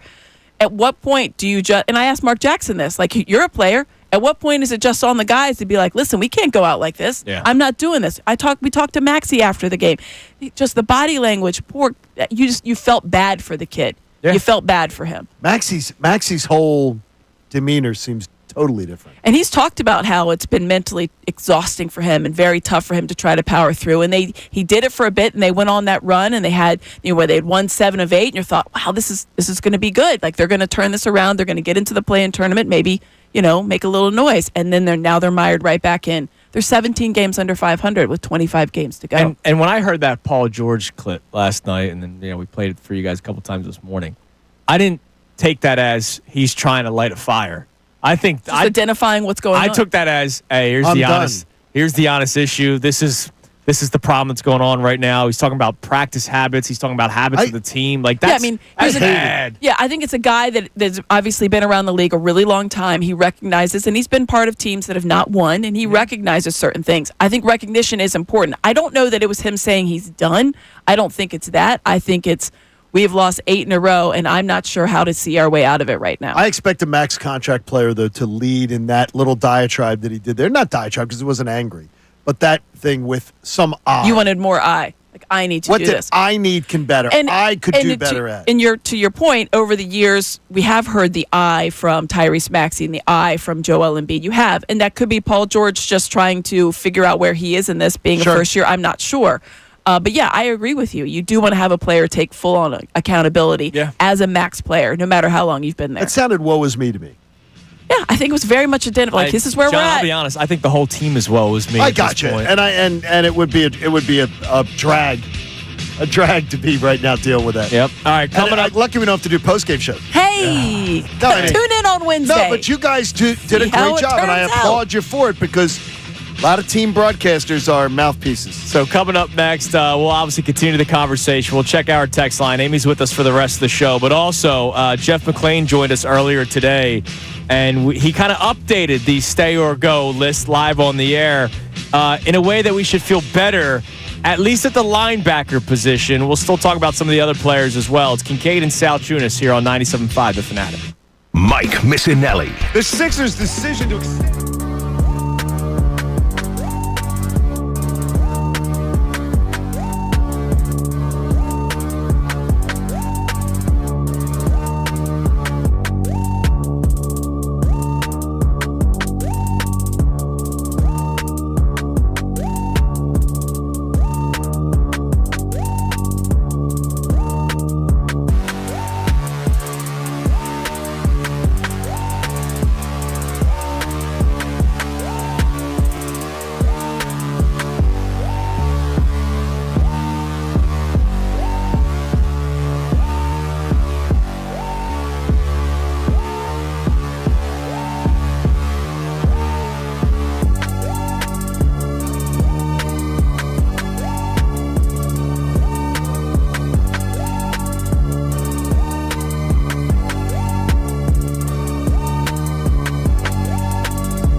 Joined by Amy Fadul for the remainder of the show today. I just saw a tweet from Chris Sims that might actually surprise you. Oh my Chris God. Sims? Is something positive? Yes. Is it about buttons? No. No. By the way, DeCecco does that too. He does. There's a lot of people that do We buttons called like him out on it. DeCecco does it at Radio Row. I was All like, the way come on. top button, no ties. You're not is a bad supposed to look. have the top button buttoned if you don't have a tie on. Bad look. I'm just using like that when you dress. How about a polo shirt? A haberdasher would you should never have a white undershirt under a polo shirt. Ever. No, what about if a polo shirt's buttoned all the way up?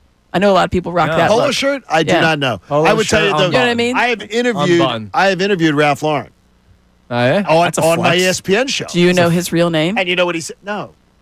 Lauren's not his real Oh no, last but name. I said No. that his thing was the abomination of white T-shirts under his polo shirts. He literally will walk by people and go, "I designed that. That's a terrible look." right. Showing the undershirt on. Well, I'm sure I am know. a beacon of fashion for That's Ralph. what I look for you. You're not. Well, you don't My wear fashion. Ralph's a lot, do you? I don't know what I wear. I'm saying Whatever's clean. Whatever's clean, I pick it up. Perfect.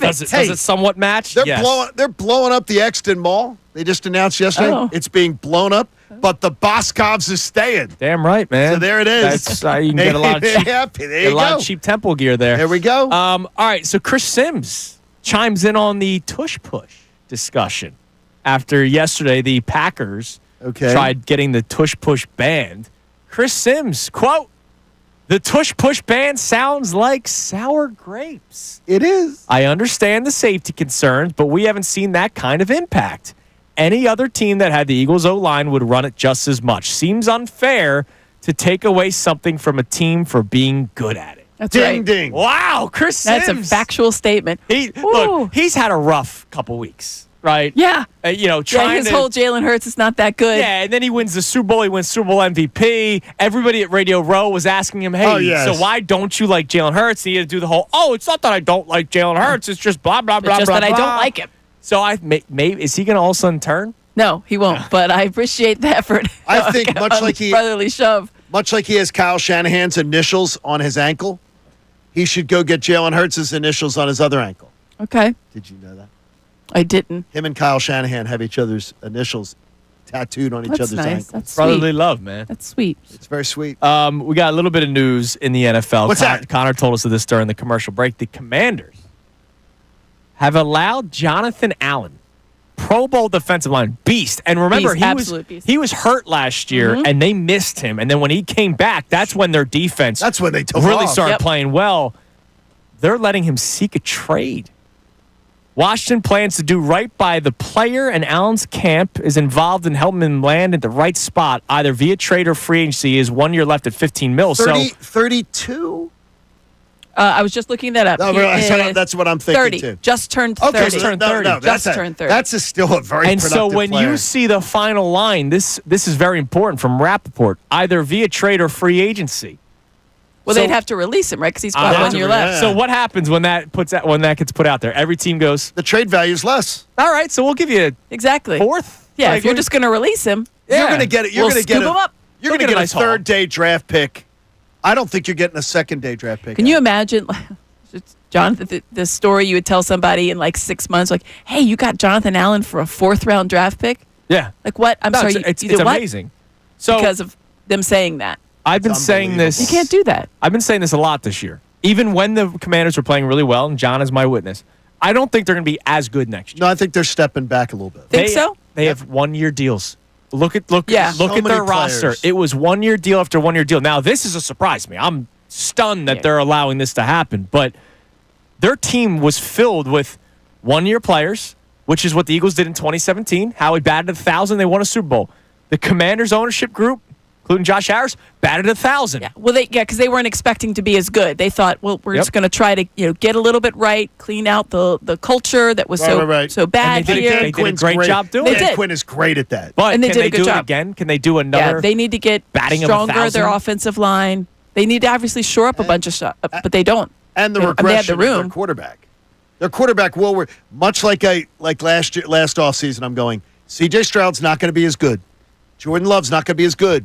That there's going to be some mild regression. Tape. Yeah. Because teams are going to study you all True. offseason. I don't think his regression will be as steep as C.J. Stroud's. I don't think it will be either. C.J. Stroud's was pretty drastic. It was terrible. Yeah, he really went like 17 steps backwards. It was pretty bad. Well, injuries to the wide receiver core had a lot to do with that as well. Yeah, and he was running a lot. But there's still the I don't know, dude. I know he lost Tank Dell, but he still he had Nico He was reckless. Collins. I think he was trying to do Joe too much. Mixon. Nico Collins got hurt. Stephon Diggs got hurt. Tank Dell got hurt in the course of that year. Completely reckless with the football. By the way, I think he did try to force it because of that. Success is also hard to deal with the following year. We've talked about the Eagles' home and away opponents and how it's going to be a little bit more difficult this year. Brutal. Here's the Commanders' home and away opponents for next year. Obviously, the division. Home games, Seahawks, Bears, Broncos, Raiders, Lions. Road games, other than the division, in Green Bay against the Packers. Which we're there too. In KC against the Chiefs. We're there too. In LA against the Chargers. We're there too. In Minnesota against the Vikings. We're there too. And then Atlanta and Miami. That makes me feel good. Tough. That makes me feel tough good for though them. because they've got pretty much the same road schedule as us. Yeah. And I'm not worried about Dallas and the Giants. No, snaking us in the division. It's a two-team. But they're playing roughly the same schedule. Yeah, roughly. And they have to build a new team. They have 16 free agents. Yeah, with all those one-year deals. The thing is, though, as I told you with Quinn, from my experience personally, the culture builder, the getting guys incorporated into what they're doing fast, he's great at that. It's I just don't think you can recreate the magic of this past year next year. And that's hard for any team. Yeah, because so it really many new was faces. lightning in a bottle for them. Really was. It was lightning in the bottle for the Eagles in 2017. They Great. won the Super Bowl. It was. 1 year, a lot of one-year deals. Thanks to Keanu Neal. Yeah, damn right. Thank you, Keanu. Who officially retired from the NFL By my house. yesterday, I believe. Yes. By the way, programming notes for the best show ever later today. They have an easy start. Howie Roseman speaks at 2. Nick Sirianni speaks at 2:15. So I imagine if there is a way to carry it, they will. Obviously, a little bit different combine time, but I imagine the Eagles will find a way to get that broadcasted somewhere. So make sure you're listening to it live with the best show ever coming your way at 2 o'clock. All right, coming up next, we'll get more into the Eagles, but also I asked John and Connor a question earlier about the Sixers and what they do next. We'll ask Amy that question as well. It is Kincade and Salciunas with Amy Fadul for the rest of the show today here on 97.5 The Fanatic. Fanatic Sports Update. Sixers get smoked. I'm Connor Thomas, and the Sixers had a rough night against the Chicago Bulls last night. That may be an understatement. A 142-110 loss, and that 32-point loss, well, it wasn't as bad as it was at some points in the game. Chicago led by 50 at one point, despite coming into the contest on a 6-game losing streak, and the conversations now continue about potentially shutting Joel Embiid down for the season. Nick Nurse was asked about it after the game. Here's his response. Given the record and a game like tonight, why not just shut down Joe for the rest of the year? Just not there yet. Just not there yet as an organization.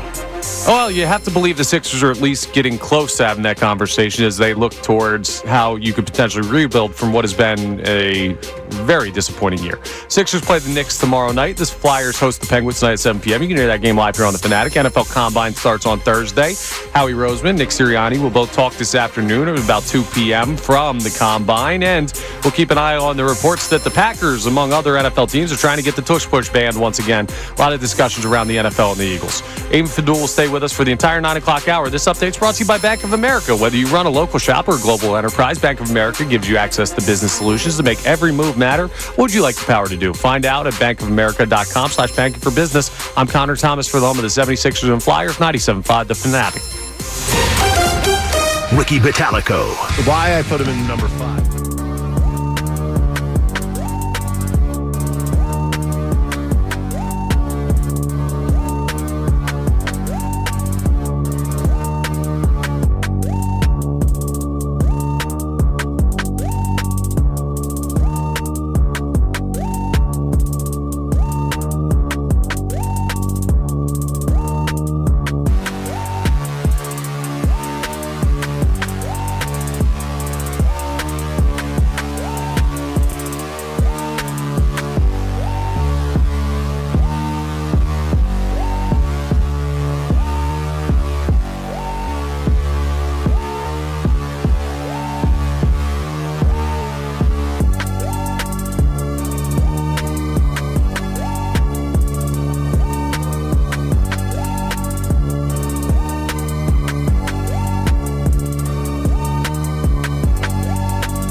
Salciunas, 97.5 The Fanatic, joined by Amy Fadul for the remainder of the show. We'll check our text line here momentarily. But, Amy, I asked John and Connor a question earlier today. And obviously I chimed in as well. And I have not moved on from my stance. I am going down with the Titanic that is Joel Embiid.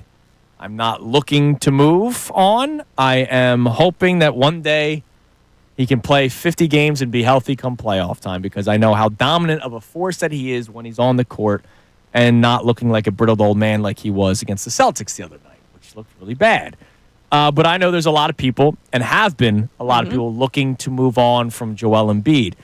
So there's two options. You keep on trying, which is where I'm at. Just going to keep on going. The only other option is a complete teardown. And a complete teardown means moving on from Embiid, moving on from Paul George. You're probably not getting great value in return. You're just trying to move on from the money so that eventually it's Maxey, another free agent that you pick up, where Daryl Morey's probably not the president of basketball operations. Nick Nurse isn't the head coach of the Philadelphia 76ers. Complete teardown, other than Tyrese Maxey. You shake your head at it. I'm not there. And yes, it is a fool's dream, and I'm just call me that. And in 5 years, you can say, Amy Fadul, you were an idiot. Hey, I'll be there. I'll be like, all right. We'll both be wearing the dunce caps together. Right. Our jester costumes will be. Connor will wear a dunce cap. I'm not there yet. Or John will be the one calling us the idiots. And that's fine. I would not call you idiots, but I would tell you, I can't believe that it's February 25th, 25, and I can't, honestly. You guys aren't ready to shut off the lights yet. September 30th to here, I can't believe I'm here. I honestly can't. And I remember thinking at the time, well, if they're in the play-in tournament, something's gone horribly wrong. Obviously, everything has gone wrong, and this is the season of nightmares at this point with the injuries. But Joel Embiid, when he plays, and I just go back to what he said after the Celtics game, and he said, I'm not my dominant self. And he didn't say just last year. He said earlier in the season. There was that span right before, it was maybe 3 weeks before the All-Star break. Where he was smiling in Yabusele and they were hugging. He was averaging almost 30 points in 4 straight games, and you thought, wow, this is what it is. Everything was being managed, and it was fine. And he still wasn't 100%. Joel Embiid at not 100% can give you 25 points. In what world we is saw that? Last year in the playoffs, he was not 100%, and he was dropping 40 against the Knicks. And you're thinking, do you just eat it? Do you just take the good with the bad? And that's where I am, because I do take the good with the bad. The bad being that he might only play 50 games, and you're always going to manage whatever injury has flared up. But the good is just so good. The defensive end.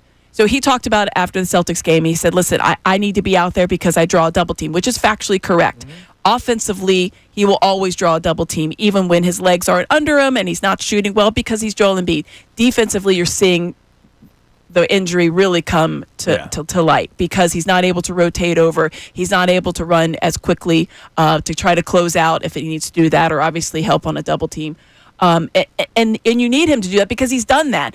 And we were just talking during the break, if Jokic misses coming over on weak side defense, you don't bat an eye because he doesn't do that. He's not a good defender. But you expect it from Joel Embiid because he is a defender that you really think he could be an all defensive player. He can't. He can't right now. And I think that's where it's been so dramatic in the fall off. And that's been probably so frustrating for him. But I'm not there yet. I'm not. And like I said, in 5 years, people are going to be like, you're completely wrong on that. And I'm like, you're right. And I probably shouldn't have ridden the ride out. But I'm riding with him until he can't ride anymore. Is PG still around? Is he still around? Is he on my train that I'm riding? This season's over, right? I'm sorry. I know you would still try with him. I'm packing up. John says to turn off the lights. I'm not turning off the lights with the Joel Embiid era, but I'm turning off the lights for this season. I'm sorry. That's what I'm doing. But next year, you're conserving energy. But you're going to be right back on next year. I'm putting solar up. Is Paul George around next year? That's a great question. You have to really look at I don't even know who else would be out there. I don't know what kind of market you would get. You're talking about the return of a guy that has not lived up to the contract, and that's where Paul George is at. And Paul George would have to be honest with himself, and when everybody's talking about looking in the mirror, and say he has not lived up to the contract. it's tough. I don't know how that's a tough contract right now, a really tough one. You would have to eat a lot of it. And I don't know the way the money. Would somebody take a Paul George? Yeah, someone's going to always take somebody. Yeah. You can always move somebody. I've been laughed at for the Levine thing, right? And I understand he's got his limitations and injuries too. So it's not like Levine and Paul George are both injured guys. Taken when Zach Levine I thought was on the market, I would have taken him. That's what I would have done. Now Sacramento's on the West Coast. Unless Sacramento's in love with him. I don't know. He just dropped 40 points last night. Yeah, you're looking for a wing player. Obviously, defensively, he doesn't bring you what Paul George is supposed to bring you. And I do think Paul George is a very good defensive player. There's not a doubt about that. Offensively, he has come up short and consistently come up short, unfortunately. So I think that, I don't know that that's I don't even know how that trade would work. The money doesn't match and how many other teams would have to get involved. With the Kings in a rebuild mode at this point after shipping off De'Aaron Fox, would they be interested in a contract like Paul George? That's the thing you have to worry about when you have somebody taking it. I do think Paul George is a West Coast guy. I think he loves, he grew up on the West Coast. He's played on the West Coast. I think he likes the West Coast. Coming here was a big sacrifice for him. Personally, he talked about that. He's like, I thought it was a good situation and I wanted to come here and help out and try to win. And he said, as we played earlier, this is not a championship contending team this year. So I don't think you sit him. I know people last night, they were like, oh yeah, Paul George. No. Paul George, no one's healthy right now, right? No one in the history of the NBA right now, at this point in the season, when you have 57 games in, is going to be 100% healthy. You got to play. Yeah. I paid you $51 million. You're playing. You're playing. I'm looking at West Coast players that are on big contracts that could be moved. And I'm not even saying for Paul George. It's not a great list. It's not a lot out there. Bradley Beal. No. Because, Phoenix has been he's there one day, he's not there. Can't get that the much next worse day. on defense. Jimmy Butler with Golden State. No. Right? That's a West Coast team. And that's pretty much it, man. No, your way out is through the draft, dumping the contracts when they come up, or potentially getting a trade if you get crazy value, which you can't count on, and hoping that Tyrese Maxey and Jared McCain continue to develop so that when the Embiid and Paul George contracts fall off, you have stars that are ready to step into those roles and you can add max contracts around them. Yeah, you need wings. You need another big guard. Yeah. You need today's NBA's roster. Yeah, like we were watching last night, like Josh Giddey is their point guard. Josh Giddey had 16 rebounds. Josh Giddey's like 6'8", 6'6". Oh, No, 6'7". It's what Ben Simmons was supposed to be. And he was. That's actually, that's hard. I'm not there yet. I can't talk about that. I know. I'm not there yet. That is one of the saddest things. Yeah, that's one of the saddest things. At least the Eagles don't have to build. You're right, Connor. What do we have on the text line about any of our discussions today?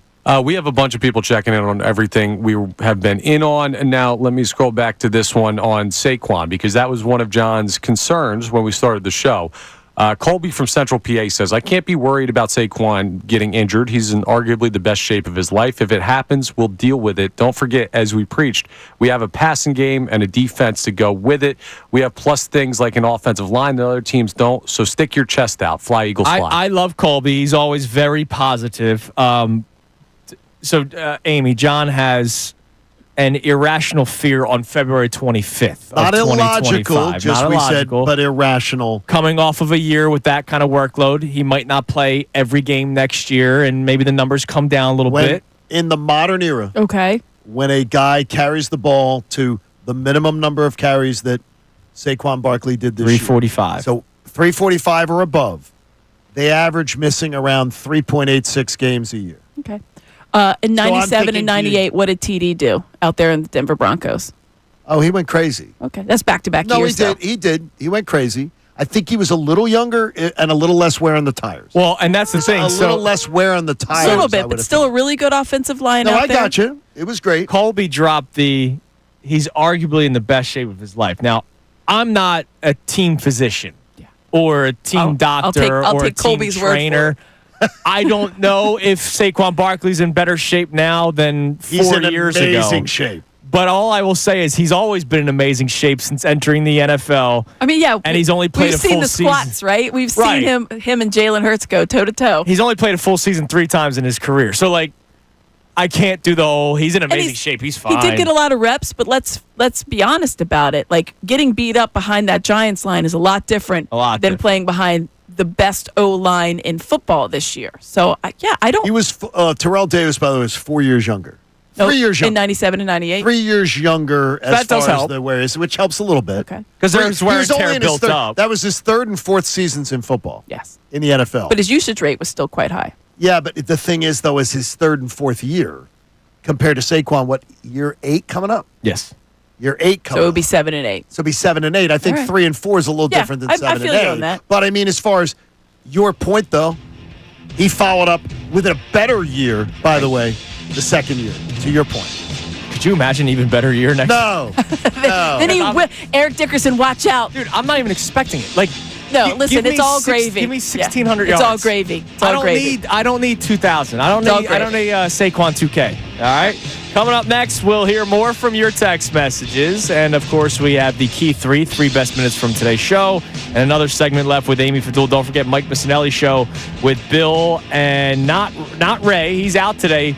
Our own Brendan Gunn will be producing the show today. A last-second call-up for Brendan Gunn's Gunn. in the mix. Happens often. It is Kincade and Salciunas here on 97.5 The Fanatic. Tyrone Johnson. Nick Sirianni clearly had the guys on the razors.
Kincade Salciunas, 97.5 The Fanatic. We're talking about sick days during the commercial breaks. Oh, my gosh. And how we don't take them. We don't take them, especially in this industry. Which, by the way, isn't necessarily the smartest thing on our No, part. it's not. If you're sick, you should stay home. Obviously, you don't want to spread it to anybody else. We were talking about the times we were forced to stay home, and they were unaware. I don't know if you were aware when I had hand, foot, mouth disease. Jeez. So bad. Got all three? Yes. Have you ever heard of that, Connor, or Yes, not? I've heard. Oh, okay. I didn't know. We had an intern. Because I never heard of it as in my growing up. We had an intern, and I'll give him credit. He was I'm not missing a day. This could be my shot to get a job. Well done, guy. He came in, and I was like, dude, you all right? And he told me it's sun poisoning. And 3 days later, I had blisters all over me. Somehow you caught sun So he's poisoning. touching the computer. Yeah, exactly. Yeah. So I was forced to stay home. All the parents out there are cringing right now at the mention of hand, foot, mouth. And later, so I had to get the doctor's note that I was good to come back. That weekend was Fan Fest. So we do the introductions on the stage. Now, that year, we had Brett Brown on the stage. We had Matt Rule on the stage. Oh, my gosh. And I'm about to give everybody a fist pound. I was like, no, you're not. I was Wait. What year? early fan fest. You weren't here yet. Connor's No, wondering I'm not if he worried got- about that. I'm trying to find the genesis of the Sixers' inability to stay on the court. And my if it is fault. Andrew Salciunas' hand, foot, and mouth, You're right. you're in trouble, son. You're right. Could be you. It's my fault that Joel Embiid 8 years later It started somewhere. Could be play. you. There must be one patient zero out Yeah, there. it was me. You guys caught me. Let's go to Dell in Germantown. He wants to talk about the Sixers. What up, Dell? Hey, how you guys doing? Good, Dell. Peachy. Hey, I wanted to talk about the Sixers, but real quick on the Saquon point. A lot of those, for the wear and tear for the next season, a lot of those backs, they had a more physical style of running than Saquon Barkley. He avoids a lot of hits. He runs out of bounds. So I think he'll have a little more durability, especially with how. Yeah, I'll say, I don't remember many times where I went, ooh, he took a He got shot. cracked. Yeah. Good line. I think he'll be all right. And the point I wanted to make with the Sixers where you got to hold on to Joel Embiid. I really think, if you think about it, I know he's been hurt a lot, but he's probably the best player we've had in the last 40 years. I mean, that doesn't come across all the time. And if you also think about how we had the rebound from losing 2 back-to-back number 1 picks, I mean, that would have destroyed any other franchise. I mean, it's still, contended in theory. Well, it kind of did destroy this franchise.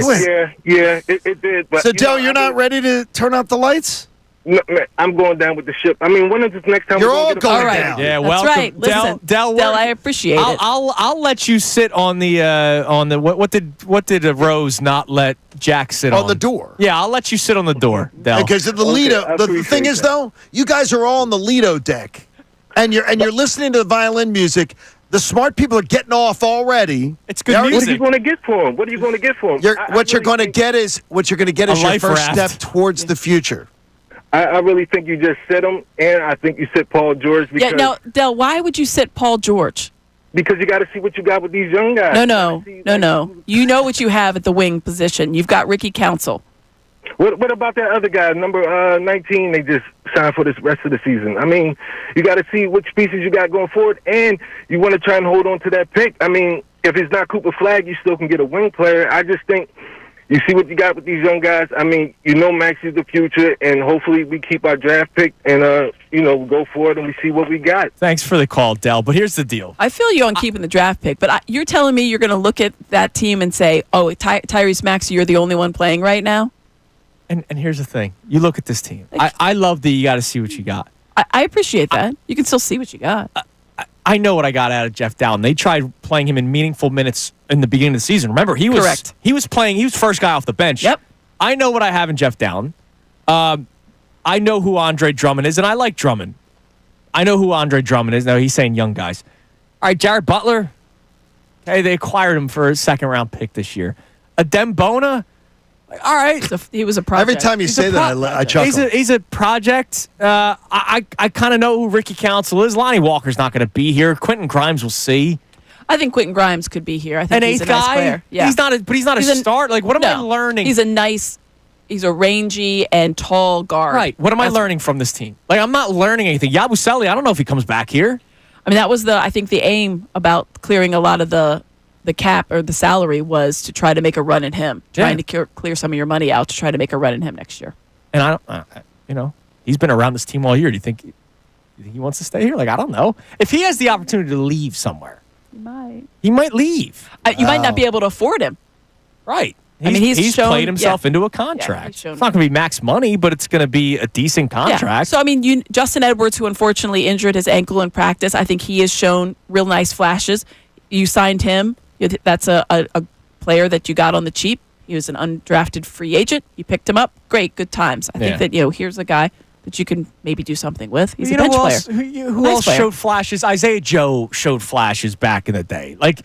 Don't bring up Isaiah Joe. He shoots the three very well. I know. There's a million players that have shown flashes, and they either go elsewhere and they're better, or they keep the wrong guy. Okay, so hear what you're saying, though. How many of those people that you could list 5, 6 maybe that have left the franchise and been better?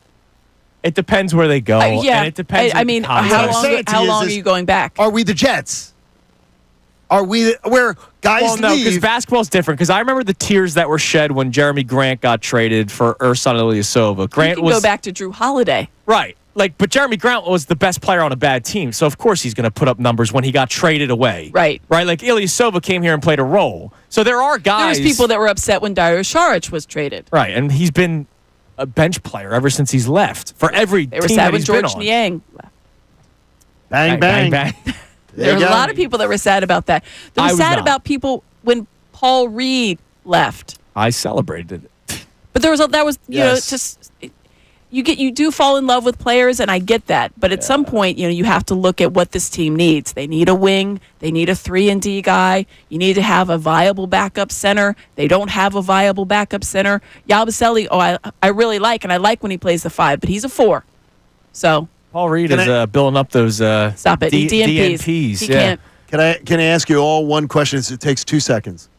Connor, Amy, and Andrew. Hi, I'm Andrew. Give me the number. What's your name? Give me the number of points that Luka scores tonight against the Mavs. Oh, this is going to be amazing. I say 41. This is going to be amazing. I say 41. Also, when people say you can't have 2 primary shooters and ball handlers, just look at the Lakers and right now. Because those guys are absolutely going bananas. They're shooting the ball each 18, 20 times. Before Luka went to the Lakers, look at him with the Mavs. They went to the finals last year. But LeBron shoots 25 times. 26. Give me 30. I think he does rebound. 35. I think you say rebounds 35. and assists. I go 41. Connor? 32. 32. So I'm going the highest. Is this Price is Right rules? His over-under, yes. His over-under is 30 and a half. 36. I thought it was 30 and a half. It's 30 and a half. No. I knew it. I knew it. Love the Price is Right. Look, all I know is the Mavericks are idiots, and that's why when we keep on saying who would trade for Joel Embiid, oh, hey, come on. There will be some team out there. There will be somebody. There will be somebody. It is time now for the Kincade Salciunas Key 3 best minutes from today's show. Now, the Kincade Salciunas Key 3, today's best. So you are already, and you did say irrational, so... I'm putting it as irrational, but logical. Logical, it's John.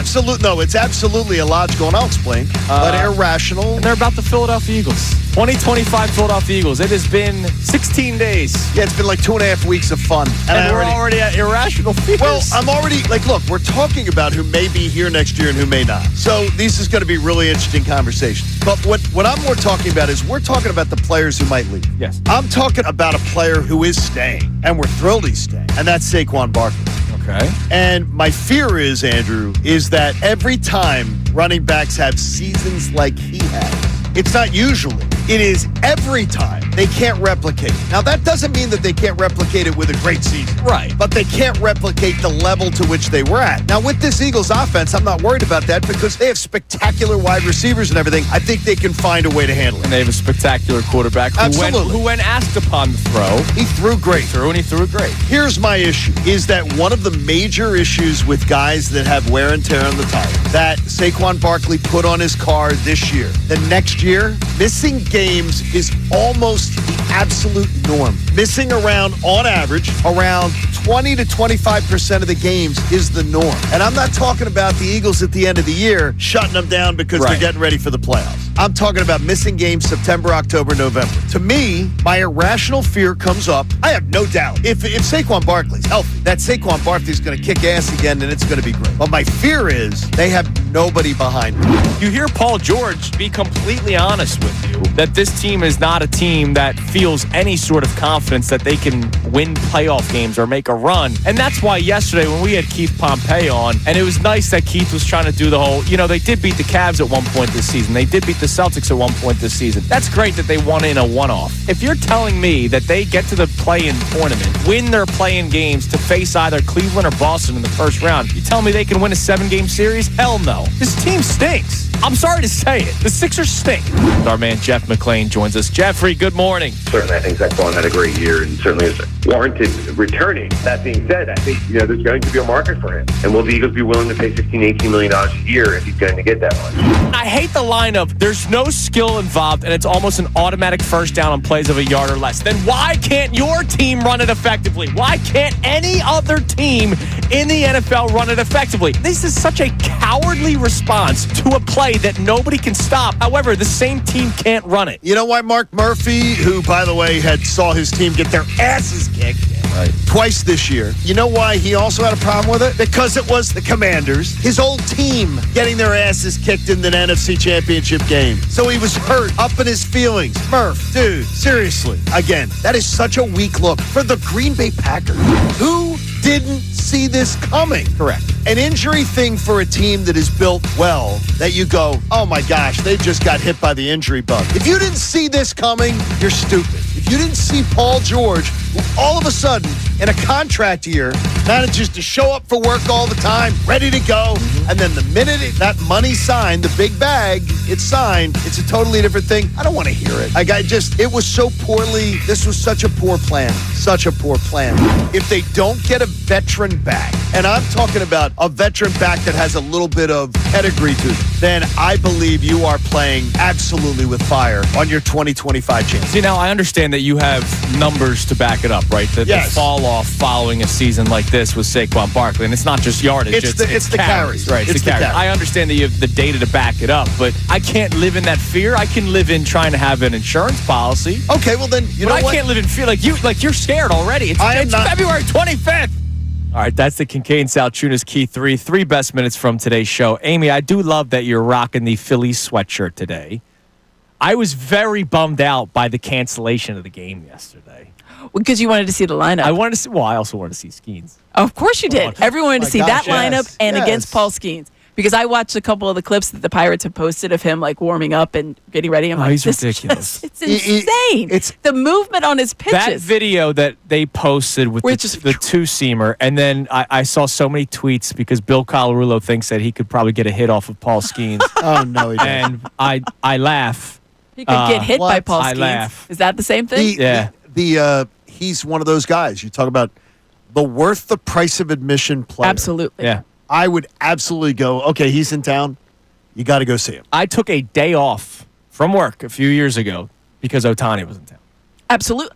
I've been Shawnee's been dying to. It was a 1 o'clock game. Yeah. We've been dying to see Ohtani. Middays. What about the night games that he played in? When they were here, with the Angels, didn't he play in 3 games? Or do you? It was something weird something weird. Because remember, it was like Trout actually played for once. It was the first time that he had played. Yeah. We went to that game. Yeah. So I went to Trout was on a historic, tear. Slump. And then he got... Yeah. That's right. And then he got reversed it. Bigfoot. But Ohtani, we were trying to line up so we could You're right. Skeens is a guy I would drive to Pittsburgh to see Paul Skeens. That ballpark is tremendous. It's so awesome. Ballpark. And 2, it'd be cool to see him there. So awesome. Yeah, I was bummed out. I would suggest to people to do the Saturday, Sunday, where you drive up Saturday morning, get a hotel room, see the Saturday game, stay for the Sunday game, and you can drive back. You'll be able to sit wherever you want. 5 hours. So, hey, support life-saving cancer research. Join us and our generous partners, Pierce Phelps, Bryant Heating and Air Conditioning Contractors, and make a donation to the American Association for Cancer Research. You can do it at 975thefanatic.com/AACR. I'm living proof cancer research saves lives. Now, the Fightins play today. That's right. Against whom? The Rays. The Rays. At the Rays. Do you just run back the lineup? That's a good question. I don't know. I don't know if it's a right-hander or a left-hander. And where's the game being played? It's in at the Tampa facility. Okay, but that means that a lot of the veterans wouldn't make the trip. It just depends early also. in spring training. That's true, yeah. They You will just let say cowards. cowards. No, Oh the my veterans Are you afraid to decide. get on a bus? The veterans get to decide. Go up the road. That's why baseball spring training is a freaking country club. These are very close. That's why I Clearwater can't and where wait the- for it. They get to go, oh, I don't want to play in the road games. I don't want to take the bus trip. They have wanna take- 162 games coming up. Take as They many wanna off as you want down there. I'll be reporting for from the it, dude. country club in No, a I couple just look at it weeks. compared to a NFL training camp, anything else like that. They don't play anymore either. Different world. They don't do anything there. We have the debates every year. Should the Exactly. starters They don't play in preseason at all. It's going to a. They don't even play home. It's going to a prisoner of war camp compared to Major League Baseball Oh, spring for the love- training. We're getting the Oscars music. We've never had this. They're at the playing end. us off. do this. They're My playing bad. us off. Never did this at the end of the show That's my before. mistake. Mike Missanelli Playing us show. off. Wow, Amy, We're get getting out a of here. little We caught have up. Exactly. Amy, You're would you done. please Amy, leave? Connor's Not the telling us Get all outta about here. Salciunas. Everybody have a great rest of your day.